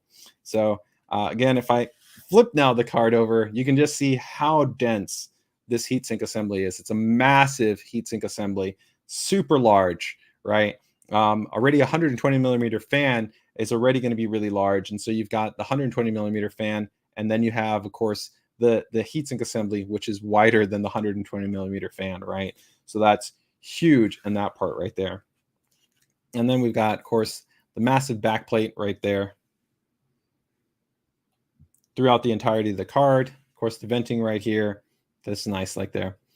A wood build with those fans would be really, really nice. Yeah, David, actually, we showed you one. We showed one off previously where we already had somebody do that, a wood-based build with the Noctua 3070 base graphic card. So there's been actually some really stunning builds that we've had already with the Noctua cards. I think I might be able to bring up Matt's build here with this actual graphics card. It's really, really great looking. So I'm going to actually throw this on the test bench. We'll have actually a dedicated stream. I'll do a little bit of a more deeper dive to kind of show you guys the kind of the temperatures and just how impressive this card is. It's really, really, really cool, but really, really cool. Eric, I don't know. Yeah, let's see. Appeal. I don't want to do appeal yet. I don't want to do appeal yet. I'll save that for the stream right here. But big kudos to Sue Min there in terms of being able to let us go ahead and have access to this card, like I said, because even on our team, we didn't want to actually provide any internally on our team because we didn't want to limit availability to our customers because this is a limited production card. So some of our cards are normal stock production, but limited production means that we only produce a certain quantity before we stop actually production. So here you can just see how it looks on a graphic on a motherboard to see how many slots in terms of it takes up. So a massive slot array configuration, again, 4.3 slot. So you can see right here from the primary PCIe, if I go ahead and now lift up my board, you can see how it looks right there.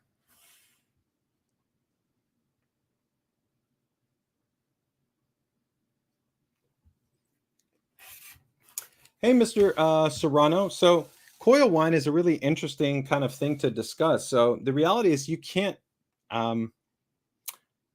there's no way to guarantee essentially a non-coil wine experience. One of the challenges that you have is that inductors, so I talked about this in the past, so I don't want to take up too much time here on this premise, but you know, maybe for those that are not aware about it, let me go ahead and actually maybe give you a little bit of insight here. So if we go ahead and take out this graphics card, so here, let's go ahead and take a little bit of a closer look. So this is a graphics card right here, and here are your inductors. These are your chokes. Underneath these chokes are actually your power stages. You actually might be surprised that sometimes your actually power stages actually are making what you would refer to as coil wine. So sometimes people aren't even right when they talk about coil wine coming from the inductors. It actually can also come from your power stages. It just actually depends. But the reality is that these inductors, we already use something that's called a fully molded alloy-based inductor. And so what that means is if you look right here on the inductor is not hollow, it's not exposed. It's actually a fully sealed inductor. And the reason why that's important is because that actually allows there to be a more constrained, essentially kind of sealed design for the power assembly. So for that choke, that in itself is already, along with actually the way that we design the topology, it helps to mitigate and reduce the likelihood of having actually coil wine. But the reality is that coil wine will exist on anything that really draws an ultra high level of current. And so when you get into graphics cards that are consuming, you know, literally when we're talking about, especially under peak power draw, you're talking about 300, 400 watts. And then actually even under GPU spikes with transient response, it can actually be more than that. It's part of just the inductor actually responding. So that resonance is a byproduct of that. And that's the reason why you actually will hear, you can go search for it. Go search for coil wine on a PlayStation. Go search for coil wine on laptops. Go search for even coil wine on motherboards. It exists because when you throw massive amounts of current in there, it's really challenging to not actually have it emit. And this is something that exists across all manufacturers' cards. It doesn't matter. And ASUS, Founders Edition graphics cards, competitors graphics cards, you can find an example of every card that exists that there's somebody that maybe notes that. Now, depending on your configuration, your system, the electrical outlet that you have in terms of your power quality, and even the games that you're playing, the resolution and the frame rate that you're playing at all affect this. Some users maybe don't see it as much because maybe they're playing games that are going to be at a more less demanding level. But if you're maybe playing games at a higher sustained frame rate, you actually might find that it's actually more noticeable. Is there things you can do? Sometimes you can maybe change up your power configurations and maybe it can potentially help. Sometimes changing your cables can sometimes help, but there's no guarantee. The only way that you can really try to sometimes reduce it is sometimes you can performance tune your card. You can do things like maybe undervolt. You can maybe implement like a frame rate cap. Sometimes these things can help, but it's not an issue. The important thing is that just because you have inductor resonance doesn't mean that you have a faulty card. It's entirely normal. So it's not that your card has a fault. And it is something that we already consistently, every generation, we try to design cards to, like I said, be, you know, hopefully as quote unquote quiet as we can. But oddly enough, there's a byproduct. The quieter that you make the fan, right, the more likely you can actually even hear some of the onboard power componentry, especially with things like our 0 dB mode, where if the card is essentially idle and the fans aren't even spinning, you can actually even hear more some of those subtle things. So that gives you a little bit of insight. Ultimately, like I said, if you want to try some of those things I noted, you can try some of those things out. But it is the reality of just you know, high performance, you know, power design. And like I said, I don't even say graphics card because, like I said, this exists for laptops, it exists for consoles, it exists for a lot of different types of devices. They have this inductor resonance. Okay. All right. So let's go ahead and Yeah, so David, that's what I noted about when I said like depends on the configuration and your frame rate. So like you get a lot of people that would notice this like when they go into like a loading screen. So like when you're going into a game and you go into a loading screen when essentially the card essentially is not rendering a huge amount and it pegs out to a high frame rate. And that's why I said that using something like a frame rate cap can actually be beneficial. There are also really interesting things where actually if you do like power tuning, it has to be more complicated because you'd have to actually set power profiles to where you can actually switch actually power states for your card based on kind of how you're running applications and things like that. You can do this, and you can do this in GPU Tweak 3. There are some interesting ways to kind of counteract this, but again, it really just depends on how much time you want to spend with the card. Okay. All right, so let's get ready to get into our PCDIY Builder Spotlight, guys. We've got some really cool builds to be able to go ahead and touch on here. So let's get into it. All right, let's see here. So we've got, let's see, first up, it's going to be LD Mod 06 from LD Tech.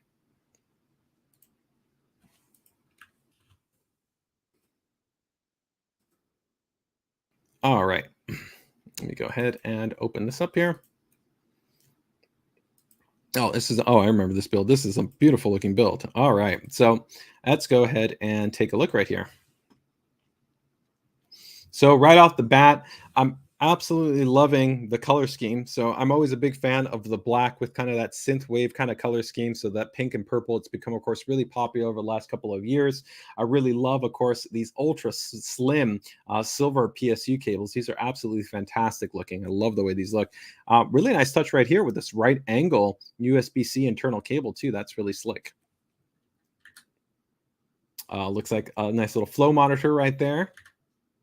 Of course, we got some really nice, of course, we can tell this is going to be a hardline custom water-cooled system.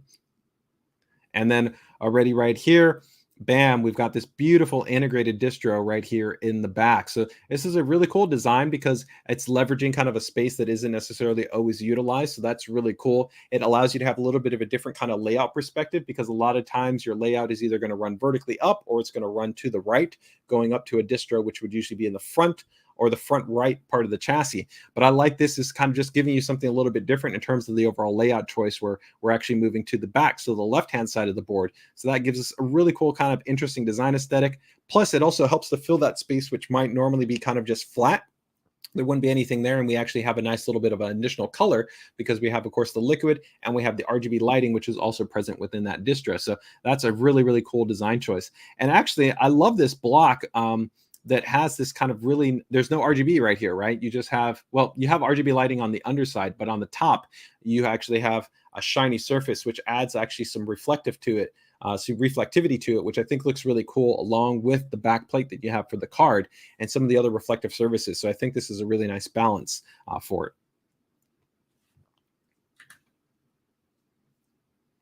This is great looking build. Really love the actual choices right here in terms of how the actual layout has been implemented. So I'm usually a fan of also trying to always preserve certain elements of hardware visibility.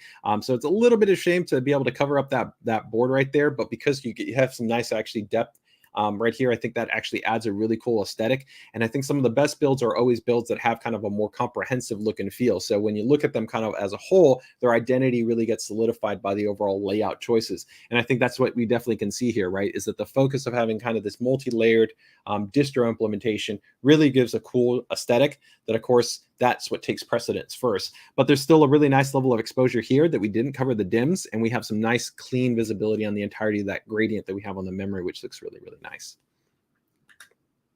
And then we go pulling it all the way out right there. Looks fantastic. I love the way that this turned out right here. So really, really nice color choices and some choices that sometimes people wouldn't necessarily pay attention to, right? Because if you look at this, we've got a white chassis, and then by default, some people might have thought to go with a black chassis. But here we actually have black with white, then with silver, and then you're using translucency to be able to pick up on RGB lighting. So that's really, really cool. Hey, Kat, happy to have you here. Thanks for joining us here on the stream. And MUFC14, also thanks for joining us here on the stream. Thanks so much. Overall, I really love the way that this is ultimately played out because the white, of course, gives you a more reflective based surface to be able to have the RGB lighting bounce off of. So that offers kind of a really nice foundation to be able to have a little bit of a brighter facade so that you're not purely absorbing in all the color, but you give yourself a little bit of a brighter perimeter, and then you kind of darken that backspace area, but you give visibility. I love the fact that we still went with a horizontal based GPU mount. So you give depth, right? Because you have this open cavity right here, which gives you a little bit of fill to be able to not only have this space for the cool looking cable, which you can see there were some purposeful choices right here, right? This cable versus this cable implementation right here. You still get the nice little RGB accent. You get the black texture that comes across from the board at that underside, where if you would have gone with a, of course, excuse me, if you would have gone with a vertical mount, you would have lost that. And then this is beautiful right here. I mean, this is really, really cool. This essentially, quote unquote, no tubing run, right? Where I love this kind of going from the block into then this other distro right here. And then the reflectivity on this distro looks really, really cool. It's a really kind of just elegant kind of design here with this water channel that just gives you something that you traditionally don't see that often, right? A lot of times you're always going to see that tubing coming down. And I really like this approach, again, giving you kind of depth, contrast, and some transparency all at the same time. So it's a really, really nice kind of play just on colors, on balance, and on layout choices, which were nice and purposeful. So it's beautifully executed, great layout, and really nice spacing also in terms of the use of the chassis. You know, one of the challenges that you have with this chassis also is that the identity isn't that strong from the front, just because it's not designed to really be kind of a front viewed centric chassis. So learning how to use this space so it doesn't just sit kind of empty is kind of really, really smart. And here, this really kind of beautifully plays out to have a nice symmetrical balance on kind of that back, the middle, and the front. So it really just all the way looks great. So yeah, this is actually the I believe the Evo edition of this chassis, right? Because you can tell right here the customization where you have the ability to move things like what you have with the front IO configuration, and there's a lot of options that you have within this chassis, how it can be configured and oriented. So overall, really beautiful layout choice, right? So this is really just great looking build. And then right there, you can see what I mean, how having that actual kind of water channel is a really cool effect, right? Where you can see that going again with, you almost have this cool balance of having a vertical effect a little bit where you would have that visibility from the block, but then you would have lost out on this cool design element to see the continuity of the hard angles and this textural difference that the motherboard gives you, right? And so I really love that you kind of really can see the board, right?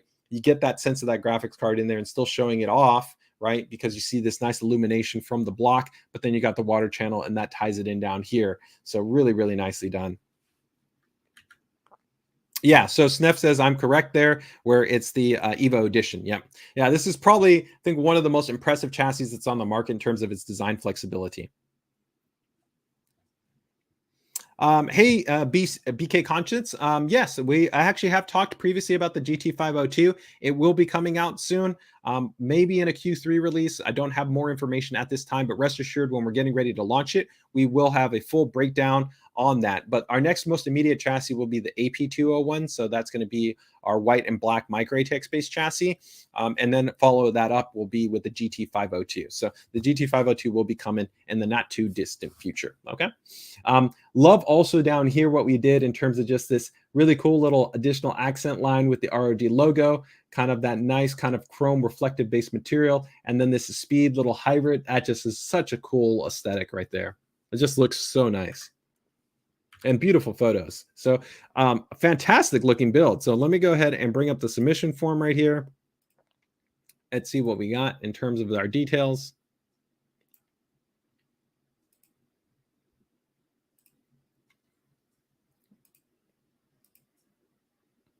All right, so this is going to be from LD Tech. You guys can, of course, check them out on Facebook. This is going to be no theme. There was actually no theme, even though this is a really kind of comprehensive overall look and feel. And I think it's a fantastic looking build that, to me, it has this kind of like, I'd say refined, but, you know, a synth wave type of kind of vibe to it, right? There, you know, it definitely feels like there was a conscious, purposeful layout and theme choice, even though, you know, they state that there was no direct theme. So what are 3 words to describe the build? Clean, clear, and simple. I would definitely agree that it's really clean, really clear, and simple, and purposeful in terms of the overall layout choices that have been done here. Really, really nice. Build have a name. LD Mod 06 is the name. In terms of the core components, we're running pretty much some of the fastest hardware we can get out there. This is a Ryzen 9 5950X. It's running on a Crosshair X570 Dark Hero board. And then we've got, let's say, some G-Skill Trident Z Neo 32 gigabytes. It's a 4-DIMM configuration running at 3600 MT. We then have also an ROG Strix RTX 3080 base graphics card, which of course is water blocked. And then we also have storage, Samsung 980 1 terabyte M.2 base SSD. Then we have an ROG Strix power supply powering this system. And then that's inside the O11 Evo. And then in terms of the water cooling hardware, it's a little bit of a mix. We have EK hardware as well as bits power. So it's a mix of those two, kind of rounding out all the components. And then we can also see we have, I believe these are the the Uni fans in there as well. In terms of the budget, about $4,800 was the overall budget. What aspect were they most proud of is the water block bridge between the GPU and the bottom distro plate. So that's this right here, which is, it's a fantastic, really kind of unique piece right here. You don't really see this too often, and it really is really well done. But I also say that this rear distro right here, I think, is a really nice touch. Again, you much more commonly see, I think, some type of a front-mounted distro or a side-mounted distro within the O11, and I really like this layout choice. I think it's really nicely done. Anything that would change about the build? Nope. How long did it take? About a week in terms of the overall time. It's predominantly used for AAA gaming, as well as Premiere and overall kind of just rendering and video work on the system. They really love the actual ASUS Armor Crate and Aura Crate feature in terms of just being able to control the lighting and synchronize all their lighting. Lewis, man, over at LD Tech did a fantastic job, man. Thumbs up. This is a fantastic looking build. Really, really great layout. Really nice color choices. And again, it's nice to be able to see something a little bit different, I think, in an O11 base build. So Ace Jeep tells us this build looks great on so many levels. Sniff says, really great idea and execution to be able to install the GPU horizontally. If I'm right, the card doesn't fit with regular ports. Yes, and so I think actually you are correct. That's part of the reason why they went with that different type of, or this different type of layout configuration, right? So really, really cool. And this is, I think, you know, to LD's credit, and same thing like Sneff and a lot of the great builders that are out there, is that when you get kind of really creative at, you know, kind of laying things out, you can make something look like it wasn't intended to work in there, and then make it look like it actually does work. And that's, I think, some of the most impressive builds, right? Is that when you kind of see something that looks together like that, but yet it wasn't designed to be in that type of configuration. So pretty cool. All right, so let's go up to our next build. I don't know if Kevin's joining us here in the stream.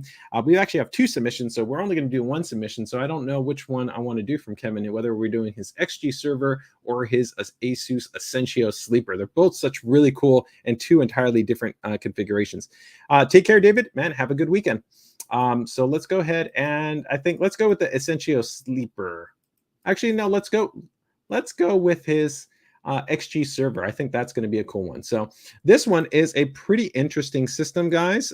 This is actually a system he has focused to set up for kind of his networking configuration.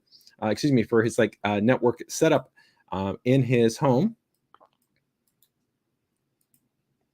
Oh, there we. Oh, so we do have Kevin in here. All right, cool. Kevin, thanks so much for joining us, man. Yeah, I think this is a cool build. I'm always excited actually about being able to show off some kind of networking. So let's go ahead and show this off here. So let's go ahead and go first here with some of this hardware. So we can see right here, doesn't necessarily look like a crazy course high-end base build right here, but of course when we're setting up something that might be for like a personal NAS kind of SAN configuration, your personal kind of home lab in terms of networking configuration, it's not about necessarily being, you know, water cooled and all that, right? It's about really trying to have a system that's focused at giving you the flexibility in terms of your storage that you're looking for, as well as also of course the performance that you want in terms of how it's going to work for your LAN. And so the cool thing here was that he was looking to be able to integrate into a high speed a truly high-speed based LAN configuration. So not standard 1 gigabit, not even 2 gigabit, but actually 10 gigabit based networking. So that's, of course, allowing you to go into a whole other class in terms of really being able to move files throughout your actual network at really a high level of performance. So we can see right here, we've got a base, just simple board here. And of course, keep in mind that a lot of the more basic SAN kind of NAS systems are using kind of maybe single core, dual core based processors. So something like this, even if it's a few years old, is going to be actually significantly more powerful than you would really need to be able to just give you a solid and stable platform. Plus, you have the flexibility of being able to access things like PCI slots for adding in something like a 10G add-in card, have flexibility for storage, right, with SATA ports. And then, of course, you have flexibility for storage depending on the OS environment that you're going to be running right here. So we can see we've got a nice simple tower heatsink. I like that. We've got some Corsair Vengeance memory from back in the day right there. And this nice clean cable management. He still has this really nicely laid out right there. You can see we've got some SATA running over into here. We've got a 550 watt power supply, more than enough for this type of storage configuration, and just some exhaust airflow that we have set up there, and then some intake airflow. Okay. That all makes sense and nicely clean and really well done in terms of the overall layout. We can see that he's fully taking advantage of 1, 2, 3, 4, 4. And that looks like that's running over into a nice little, probably this is going to be a hot swap box. So this is going to give you the flexibility to be able to access, of course, your storage volumes really easily. So if you want to be able to pull them out, be able to upgrade them, or be able to reconfigure your array, then you can do that easily. So yep, we can see right here, he did go ahead and implement, I don't know which one this specifically is. Hopefully it'll be in his details here, but there's a lot of different options out there. Like ICDoc makes a lot of really, really great ones that are out there on the market. You can get them from SATA, you can get them for U.2, you can get them for M.2, even though M.2 technically is not certified for hot swap. But you can see right here, he's got some Samsung SATA-based drives that he can go ahead and dock in there to be able to go ahead and benefit from his array. Some nice physical switches, which I'm always a fan of those for this type of configuration as well. Some front USB. And you can see that's all going into a rack-based setup. I love he added in the little ROGs. I think, I don't know if these ones specifically are coming with our motherboards anymore. So you must have this from probably maybe like a past build. So that's cool. Actually, I really like those. They were like a little bit of a raised design. So that was nice. Nice little compact SSD that we have in there, because this from this era generation, that's what's going to be. Those boards were predominantly more utilizing M.2 that were SATA, not necessarily PCIe. And there were some other kind of limitations in terms of the kind of M.2 centric based SSD configurations that you could run. And there we can see that we have it situated. Oh, cool. Right here, he's got his ASUS store. So that's, of course, a very friendly partner company that you have that makes a great range of course, NAS and network-centric products, including a 2.5 gigabit switch. You can see that now he's gone ahead and installed this. We've got, of course, some power in there as well. And then, of course, we have this high-performance-based switch in there. And it looks like an SBC board that you also have in there. So loving this overall setup. Really, really nice, clean, well executed, nicely done. So if we actually go back now here, if I remember, I think he also gave us some actual performance numbers. So we can actually see we've got the actual setup and configuration. Is able to actually view all his available course data and metrics, which is great. And of course, we've got the great shot right here with performance. So if you actually take a look at these numbers, these are pretty nice. If you account for actually real world performance, it's quite impressive. So if we're only talking about like 100 megabits, you would only be talking about like 12 megabytes a second, right? So even when you go to 1 gigabit, 2.5 gigabit, right? You wouldn't be having this level of performance. So this is what 10G networking is going to give you, is that you literally, theoretically, your peak is going to be about 1.2 gigabytes, right? But here you of course have to deal with overhead and some other kind of factors. So the fact that he's able to legitimately be able to see 1 gigabyte a second across his network, that's awesome, right? That you can transfer with such high speed across the actual network. Really, really impressive. That's a really, really cool base setup. And I know a lot of people would be envious in terms of that overall kind of routing configuration. So very, very cool. And that's really nice. Let me go ahead and let me do a little side by side here. I want to do both shots right here while I bring up the builder spotlight, because it's like almost like you want to be able to see the rack, and then you also want to be able to see the system. So I think let's do it that way. And let me go ahead and bring up your submission form here.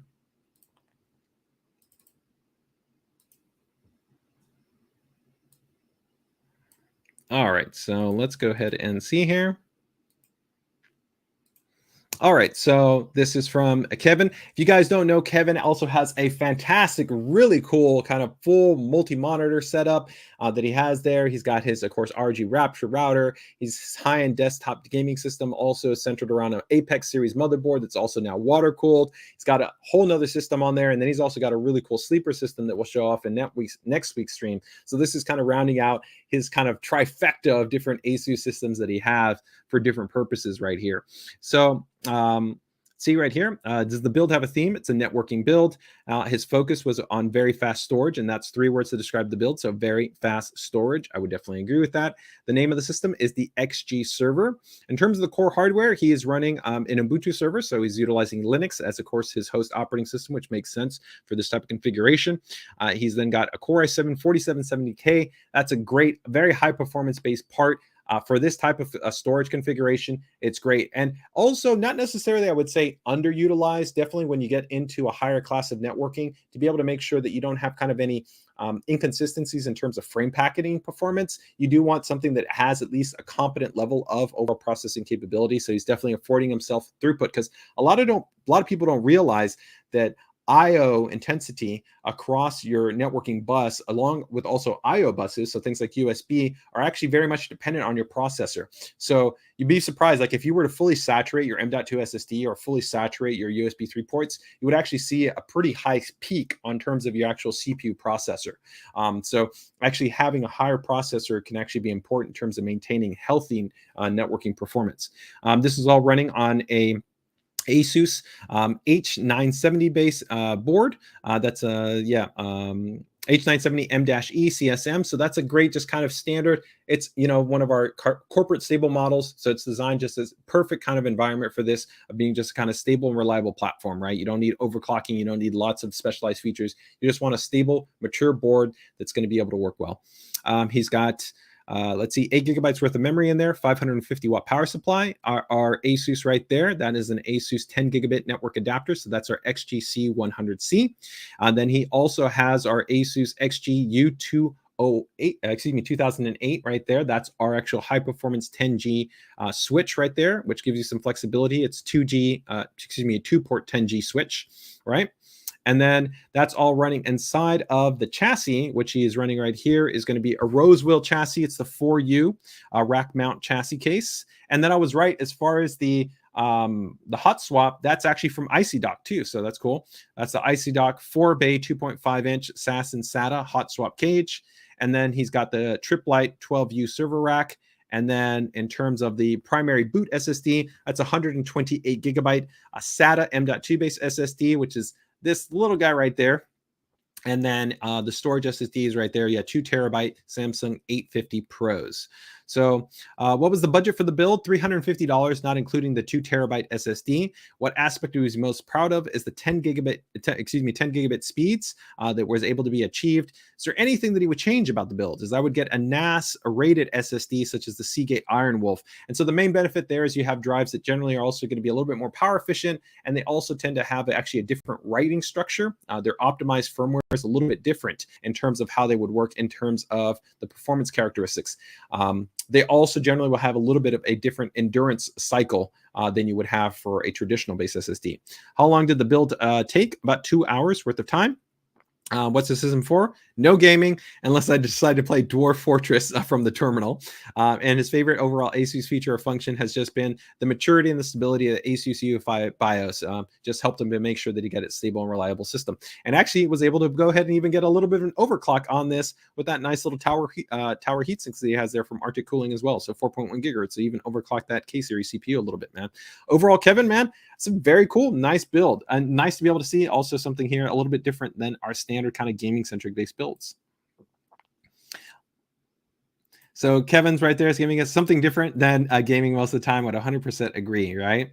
So Snef goes, made so many builds with this generation of motherboard. Yeah, those gold series boards, man, super, super popular. I actually miss the gold. I actually was a fan of them.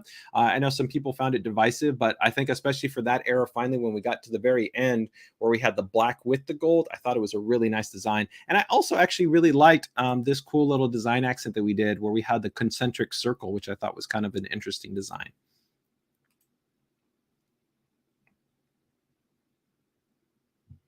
All right, so let's go ahead and move on over into our next build, man. Thank you so much for submitting that one, Kevin. Very, very cool build. And cool setup, actually, because that would be, I think, actually both of them. All right, so let's go ahead and go over to Maximus from Sam Garrison. All right. I like that choice of the name. We're a little bit biased, right? If anybody wants to use the word Maximus in the name. Fun fact, we actually have an employee for ASUS that did name their kid Maximus. So I think he got a little bit of points with our president. All right, let's go ahead and take a look at Maximus here from Sam Garrison. All right, so this is going to be a pretty cool build. And I think actually we can open this one up here with a little bit of a video. Yeah, all right.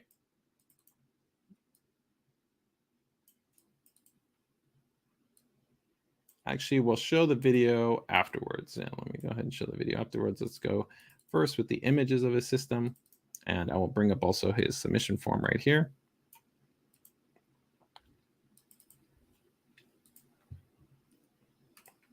All right, so let's go ahead and take a look right here. So right off the bat, we can see we've got kind of that traditional kind of O11 kind of look right here, where you can tell right here that we're of course focusing on kind of this central layout from that side profile view. Looks really nice, really clean, really well executed. I like the fan choice here. This is a cool kind of design right here. Not the same like the Air series fans, but that nice kind of loop that we have, I think, provides a kind of nice centralized perspective, which is kind of cool, as opposed to going with a more kind of centrally illuminated type of fan design. I think that's pretty slick. We can see right here, of course, the board with the little accent lines. That looks pretty clean, pretty cool. Streamer cable, I think, is nice and well balanced. Sometimes with the streamer cables, I think they go a little bit too heavy at sometimes putting the streamer cables in there, and they cover too much, or they're a little bit kind of unbalanced in terms of their overall layout. I think this is a reasonable layout if you're going to go with RGB cables. This is nicely and cleanly routed in there to just give you a little bit of kind of accent, right, in terms of the colors. So that's a nice choice right there. I can definitely see that. I love the Ryujin 2 and having a nice little color block right there. So that nice big bright color in the center and then keeping everything else the same color. I think that's a really nice, well-balanced choice that looks cool. So overall, really, really nice in terms of the overall layout. This is pretty cool right here. I wonder what this exactly is. I'm not sure what this is right here. This is kind of interesting. It's like a cool little display, but I do like it. And then we've got, of course, some lighting right there, some reflection overall, and that Strix card in the full, beautiful, clean profile with that full RGB light bar illuminated. Looks fantastic. That's really nicely done, really clean, really well executed. So let's go ahead and take a look right here. A little bit of side profile. You can see that kind of like little infinity mirror right there that we have, which is a really cool kind of effect. That's really nice. Love just the clean layout right here too, also in terms of also the way that the Ryujin has been routed. Really nicely done. Yeah, and so here you can see it's almost so subtle, but this is where you can see the work has been done at doing essentially these right angle connectors for the actual graphics card, right? So right angle connectors all in black, and then just running directly across the back of the graphics card. So if you notice when we pull back, right, you pretty much almost don't even see them. So it's a really nice clean job to be able to run those straight across the back of the graphics card and run them across the back. As always, though, do keep in mind that if you're using extensions as opposed to full cables, you can be messing with the resistance, and you can also affect the efficiency of your power supply. But if these are straight running from the PSU, that's a nice way to be able to clean that up and be able to have a really nice looking layout.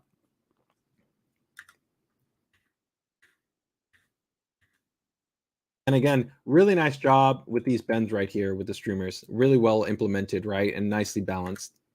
And then going into the back, always a challenge with, of course, a lot of RGB, but definitely here, I'm not going to knock it. This is actually still accessible. You have your primary controller right there from Thermaltake for the Thermaltake fans that he has in there. That's reasonably laid out so that at least you can immediately have access to the controller if you need to unplug the fans. So that makes sense right there. Got your power supply. Then you got your controller right there. You have your access. So still usable. And again, nobody's going to see it. So no worries in that regard.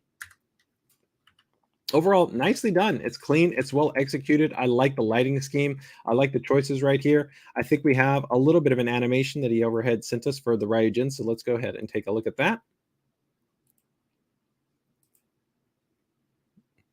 Oh, that's such a cool little animation for the gift that you have in the Ryujin too. So of course that's the Ryujin cooler AIO that we have with that nice 3.5-inch display. Really cool, really nicely done. It's a great looking setup. Definitely, actually I think this would probably mirror very similar to me. I think in terms of the overall kind of simplicity, nice, clean, simple layout, not crazy, well balanced with a nice clean color scheme. I tend to favor singular color schemes or a color scheme that has like a 3-point gradient. So going kind of like 3 colors usually into like a white. Those are kind of my preferred options. So I really like the way that this overall turned out. Let's go ahead and take a look here at the submission form. So this is overall from Sam. And let's see, does the build have a theme? Republic of Gamers. 3 words to describe the build is ROG, max RGB, and expensive. So the builds have a name, yes, Maximus. In terms of the core components right here, we're running a Core i9 10900K, and that's running on a Maximus 13 Hero. So that's going to be with our Z590 series, right? And then Ryujin 2 AIO. He's then got Corsair Vengeance RGB Pro memory, 64 gigabytes in terms of that DRAM configuration, and then an ROG Strix 3080 graphics card in there. He's got 2 SN 850 base PCI Gen 4 M.2 base SSDs, the 2 terabyte base model, so 4 terabytes of Gen 4 base storage, impressive. And then he also has a Lanley, that's the chassis, of course, the 011.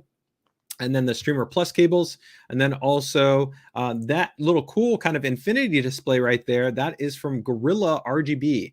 That's cool. I didn't know that there's a manufacturer that had that. So that's actually a pretty cool little distance. So custom Gorilla, Gorilla ARGB infinity mirror. And then he's also got this right here, which is also another custom Republic of Gamer RGB panel that are also implemented in there. So pretty sweet. Total budget for the build was about $5,000. What was he most proud of? The method that I was able to wire the 3080 is I use 3 8-pin 180-degree adapters to allow the cables to lay flat. That's what we noted right here. That's a really nice, clean, and nicely done implementation. Anything would change about the build? He's not a fan of the 011 case, as it seems every build uses it. And he also used thermal take fans, which he thinks that actually in the future he actually might change up. Overall, I think it's actually really nice in terms of the overall balance of the lighting and the layout. So I think it looks great, but definitely it's always a challenge. As far as the chassis, it's still a great chassis, but definitely, it is definitely a very popular chassis. So I know sometimes some people want something that's a little bit different, right? So how long did it take to put together the system? It was mostly assembled in about an afternoon. He was unaware of GPU stock issues when I first started this build, so it took a few months for him to actually be able to get his RTX 3080 base graphics card, but he was eventually able to pick one up. What does he use the system for?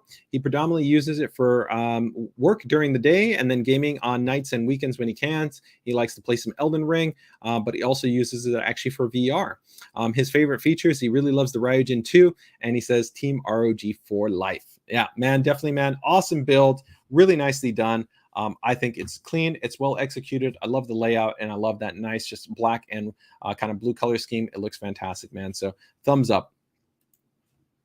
All right, so let's see what we got next here. So we got LD Tech, we got Maximus, then we have, let's see, the XG server. Okay, so we've got 2 more builds. We've got one from SG Custom, and then we've got one from SNEF, a throwback build from our ROG 10th anniversary called the Devil's Eye, which is a really, really cool build. It was one of my favorite builds that I saw, and still even to this day, maybe one of my favorite builds from SNEF. So let's go ahead and take first at this build right here from SG Custom.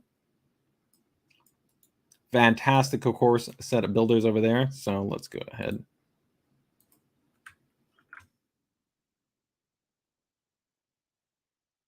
So if I 100%, it's a little bit hard for me to remember how to pronounce this. If I remember correctly, Muasif Red, as I think it's in tribute to a diamond. If somebody wants to do some Google or do a search for me, I think this is in reference to the red being in reference to the Muasif diamond, which I think is a red. It's like is it a ruby? It's a diamond. I know it's a precious stone. If memory serves. I don't know, because this build, of course, has black and it has red, and in the red being kind of the heart of the system, I think that's what they were talking about.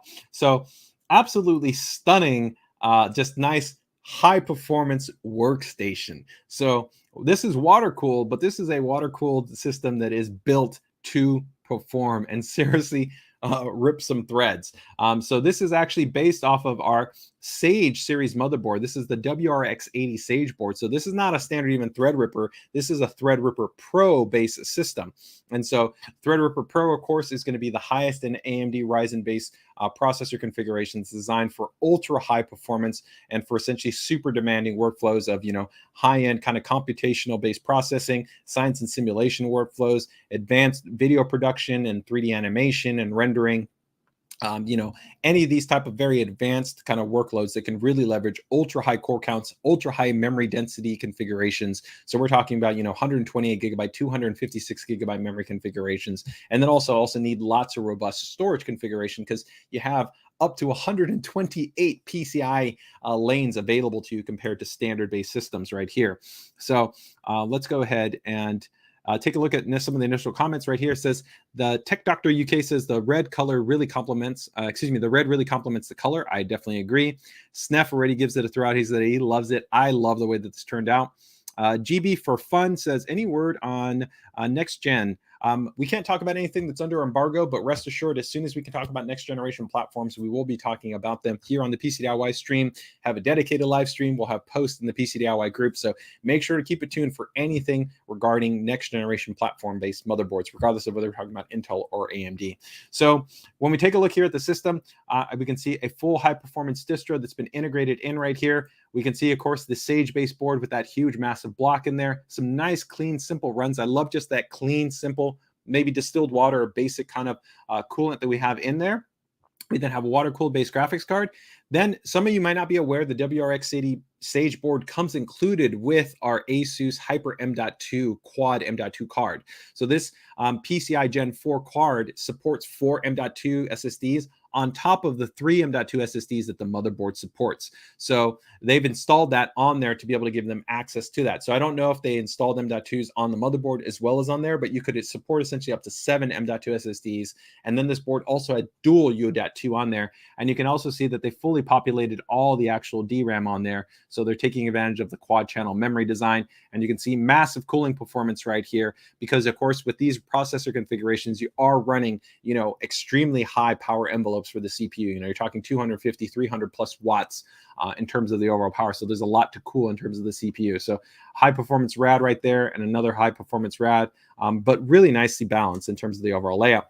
We can see right here, in terms of the core hardware, Threadripper Pro, WRX80 Sage board. Yeah, we can see 1 M.2, 2 M.2, 3 M.2, 4, 5, 6, and 7. So as I said, 7, he's got the full population. He took advantage of all 7 M.2 based SSDs that this motherboard has to offer right there. It's powered by a Thor 2nd generation, our Thor 1000 watt series PSU. And then a range of those beautiful high performance, high quality NFA12 Noctua Chromax based fans. And here a nice just shot right there, really beautifully done, really nicely, cleanly laid out. I love just kind of the simplicity of focus of just having a high performance workstation. Has just a little bit of accent lighting to give it a little bit of flair. You didn't need to do it, but just gives it a nice little bit of a touch to it, while keeping this focus being all about performance, stability, quiet operation, right? And taking advantage of what the platform offers.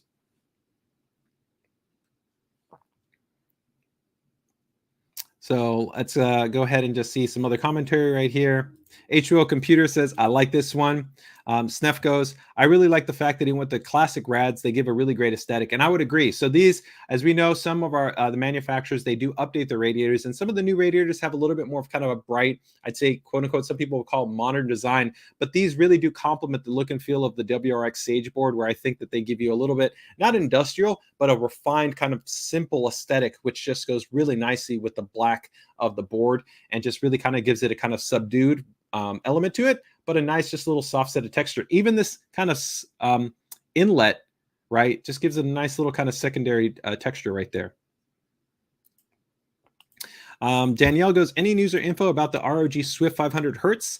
Now, no information. So we already talked about that monitor in the past when we gave our first introduction to it. We'll have probably more information later in Q3 as we look to probably get more information on its actual projected release, but no specifics that I can provide outside of that stream. So if you want to find out all the information, including kind of our projected timeline for that monitor, you can check out the VOD that we have on the ROG Swift 500 Hertz that's already on our YouTube channel right now.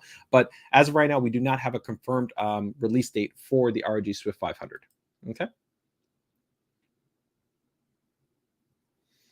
So let's say, Sweat, he says, yes, the Mosfif Red Diamond is actually the largest fancy red stone ever graded by the Gemological Institute of America. So I was right. It was a very impressive precious stone. Very, very cool. Yeah.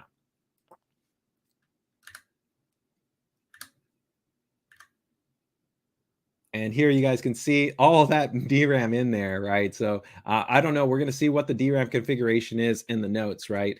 But absolutely just beautiful build. There you can see the Hyper M.2 expansion card installed.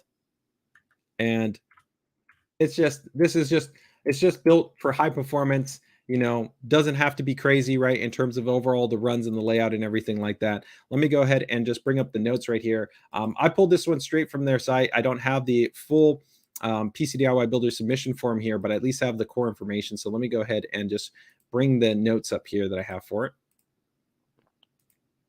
So we've got here, this is going to be Threadripper Pro 3975X. So that is going to be the 32 core, 64 thread based model right there. It's on the ASUS WRX80 Sage board.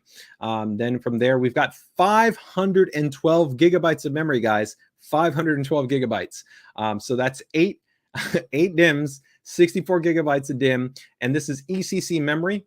So that's error correcting memory running DDR4 2666. Generally, ECC memory is going to be quite a bit more conservative in terms of its overall operating parameters. So of course, here we want to have utmost stability and of course an ultra large density of memory. So 512 gigabytes. Then this is running an ASUS RTX 2080 Ti.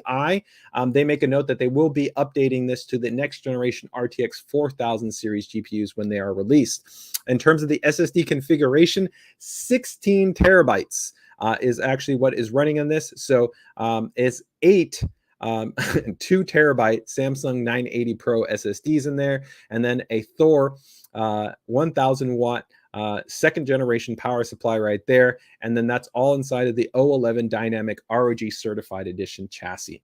XG Custom, this is a beautiful build. It's clean, it's refined. I love that it's just a purpose-built system to be able to offer high performance, stability, quiet and cool operation. It's a great looking build. All right. So very, very cool.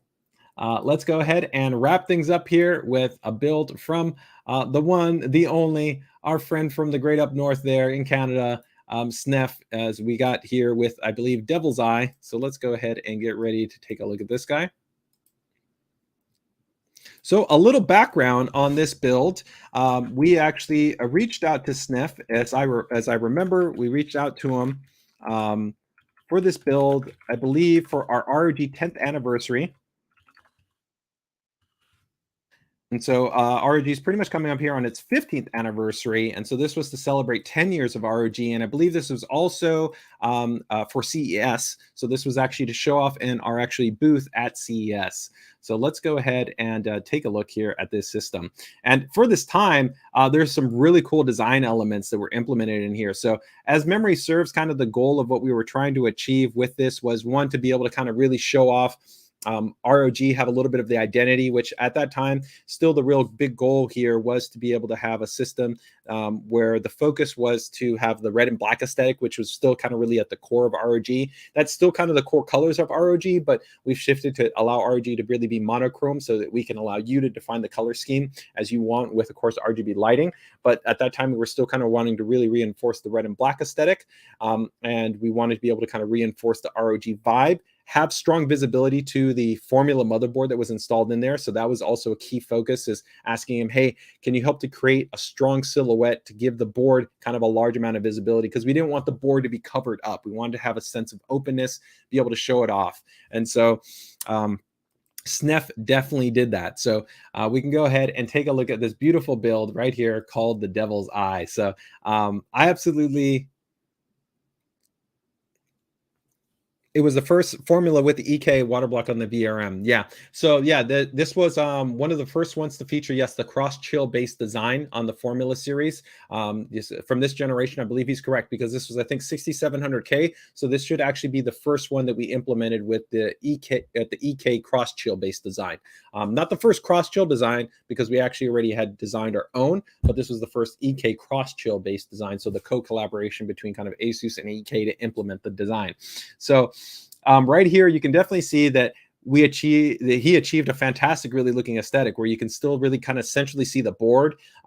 At this time, you still were not seeing a lot, of course, hardline. So this was already cool in itself that, of course, you had a little bit of a more interesting design because this was also hardline implementation. Some really interesting bends right here. Even the purpose of going right here with the angled base kind of design there for the GPU configuration was something that was really cool and really interesting, that's different. And even right now is still kind of something that you're starting to kind of see again, which is kind of really cool. Again, to show kind of SNEF's creativity, even going back, years, where we're still seeing it, that it kind of could be right now. It could be legitimately a build that actually looks right now. So really, really cool. I love the way that the Dominator Platinum's looking here. I love the choice to go with these little bit of these brighter toned base cables right here, the nice bridged cable combs.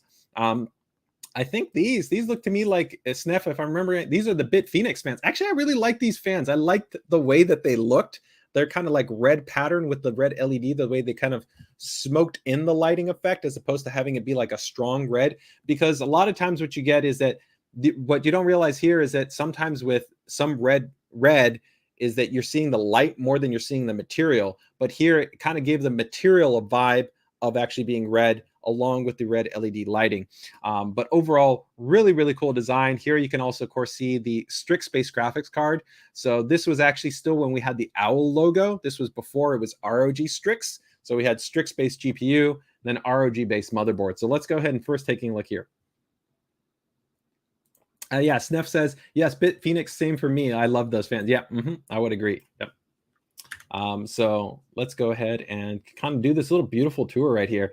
This is a really nice touch. I think also, if I remember, he wanted to kind of make sure that there was ROG in there, but there was no stickers, right? That we wanted to have in there. We wanted to be really clean and kind of really polished. And that's the other thing, is that everything was to be kind of the inherent identity of that product and that was present in there. So that looked really, really nice.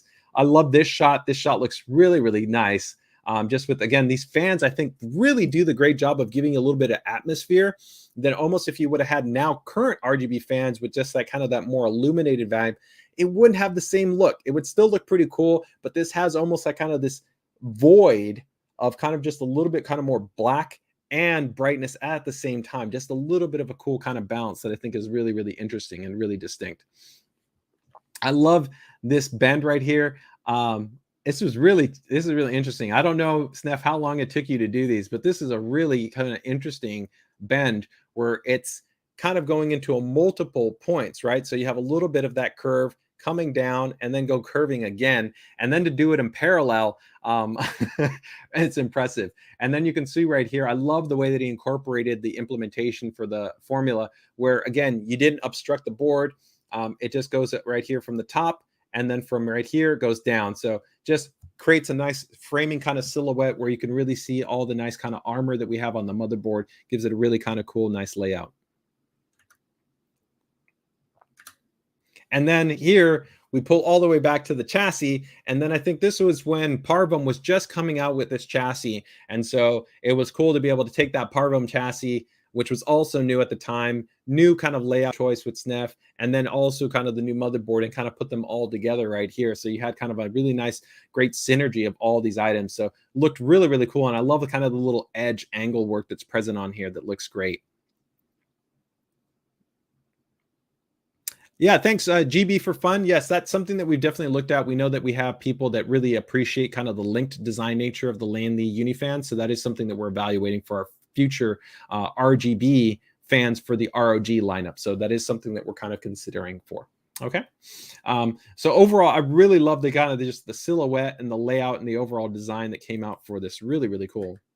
And then it looks great when it goes to black, but I absolutely love the way that it looks in that dark like this. I think that's so cool. Still one of my favorite looking builds right there. And I just love the way that it just came out in this kind of just this transparent kind of vibe right here, where you can see the red, how it just goes and just gives it a really, really cool effect. And again, these big Phoenix fans, because of how they did the center point lighting and they had that translucent frame material, it gives you a really cool kind of just look where all of it kind of just tied in beautifully. The little lights there from the formula board, the center there for the formula, that clear block choice, even those Dominator Platinums right there with, of course, the red lighting accents right there. All of it just kind of comes together to give a really, really cool vibe where it looks mean, it looks aggressive, it looks kind of bold and just bright, and it has that great kind of red and black vibe. And for me, I think it was a perfect kind of just what we wanted to be able to have showcased. So Snef did an amazing job here for this 10th anniversary base build that we had. So pulling it back out here, of course, this is the shot of the chassis, the Parvam, I believe this is a Parvam chassis, right? And then the cool little 10th, this was a custom logo that I think that we designed for the 10th, and then he had to put it on there. And then you can see, of course, the rear little layout, power supply, board, and everything else in there. Oh, that's really cool. So yeah, so let's see, a little note right there is that the Dominator only came in clear white, and so I painted them red. Oh, that's so cool. That's a really cool. See, that's just Snef always taking it to the next level. So let me go ahead and take a look here. I think I got some of the notes that I logged over here right here, because I didn't get a submission form. I just asked Snef, I said, hey man, I would love to show this build off. And so let me go ahead and see if I got some of my notes here that I noted here. So give me 1 second.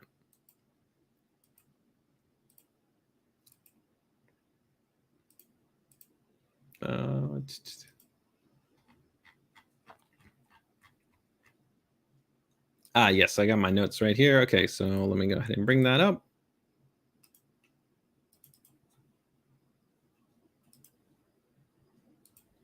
Okay, and let's see here. So again, guys, this was 10th anniversary base build. So this was from a while back. I think Snef, this is like from around 2016, right? If it's the 10th anniversary, so something like that. So yeah, so the case was the Parvam systems. It was the M1. Then CPU for this build, right, was this Core i7 6700K, and this was the Maximus 8 formula. Then the GPU was an ASUS ROG, not an ROG Strix, but just an ASUS Strix GTX 980 Ti. And then we had 32 gigabytes, so still quite a bit of memory in there, a DDR4 2666 Dominator Platinums that he then customized, right, by painting them. That was the cool thing about the Platinums, right? You could remove kind of the shell and you could kind of customize them. And I really love that red accent strip, because he's right. The top for that light bar was only in white. And so he painted it red to be able to make it have that red aesthetic there.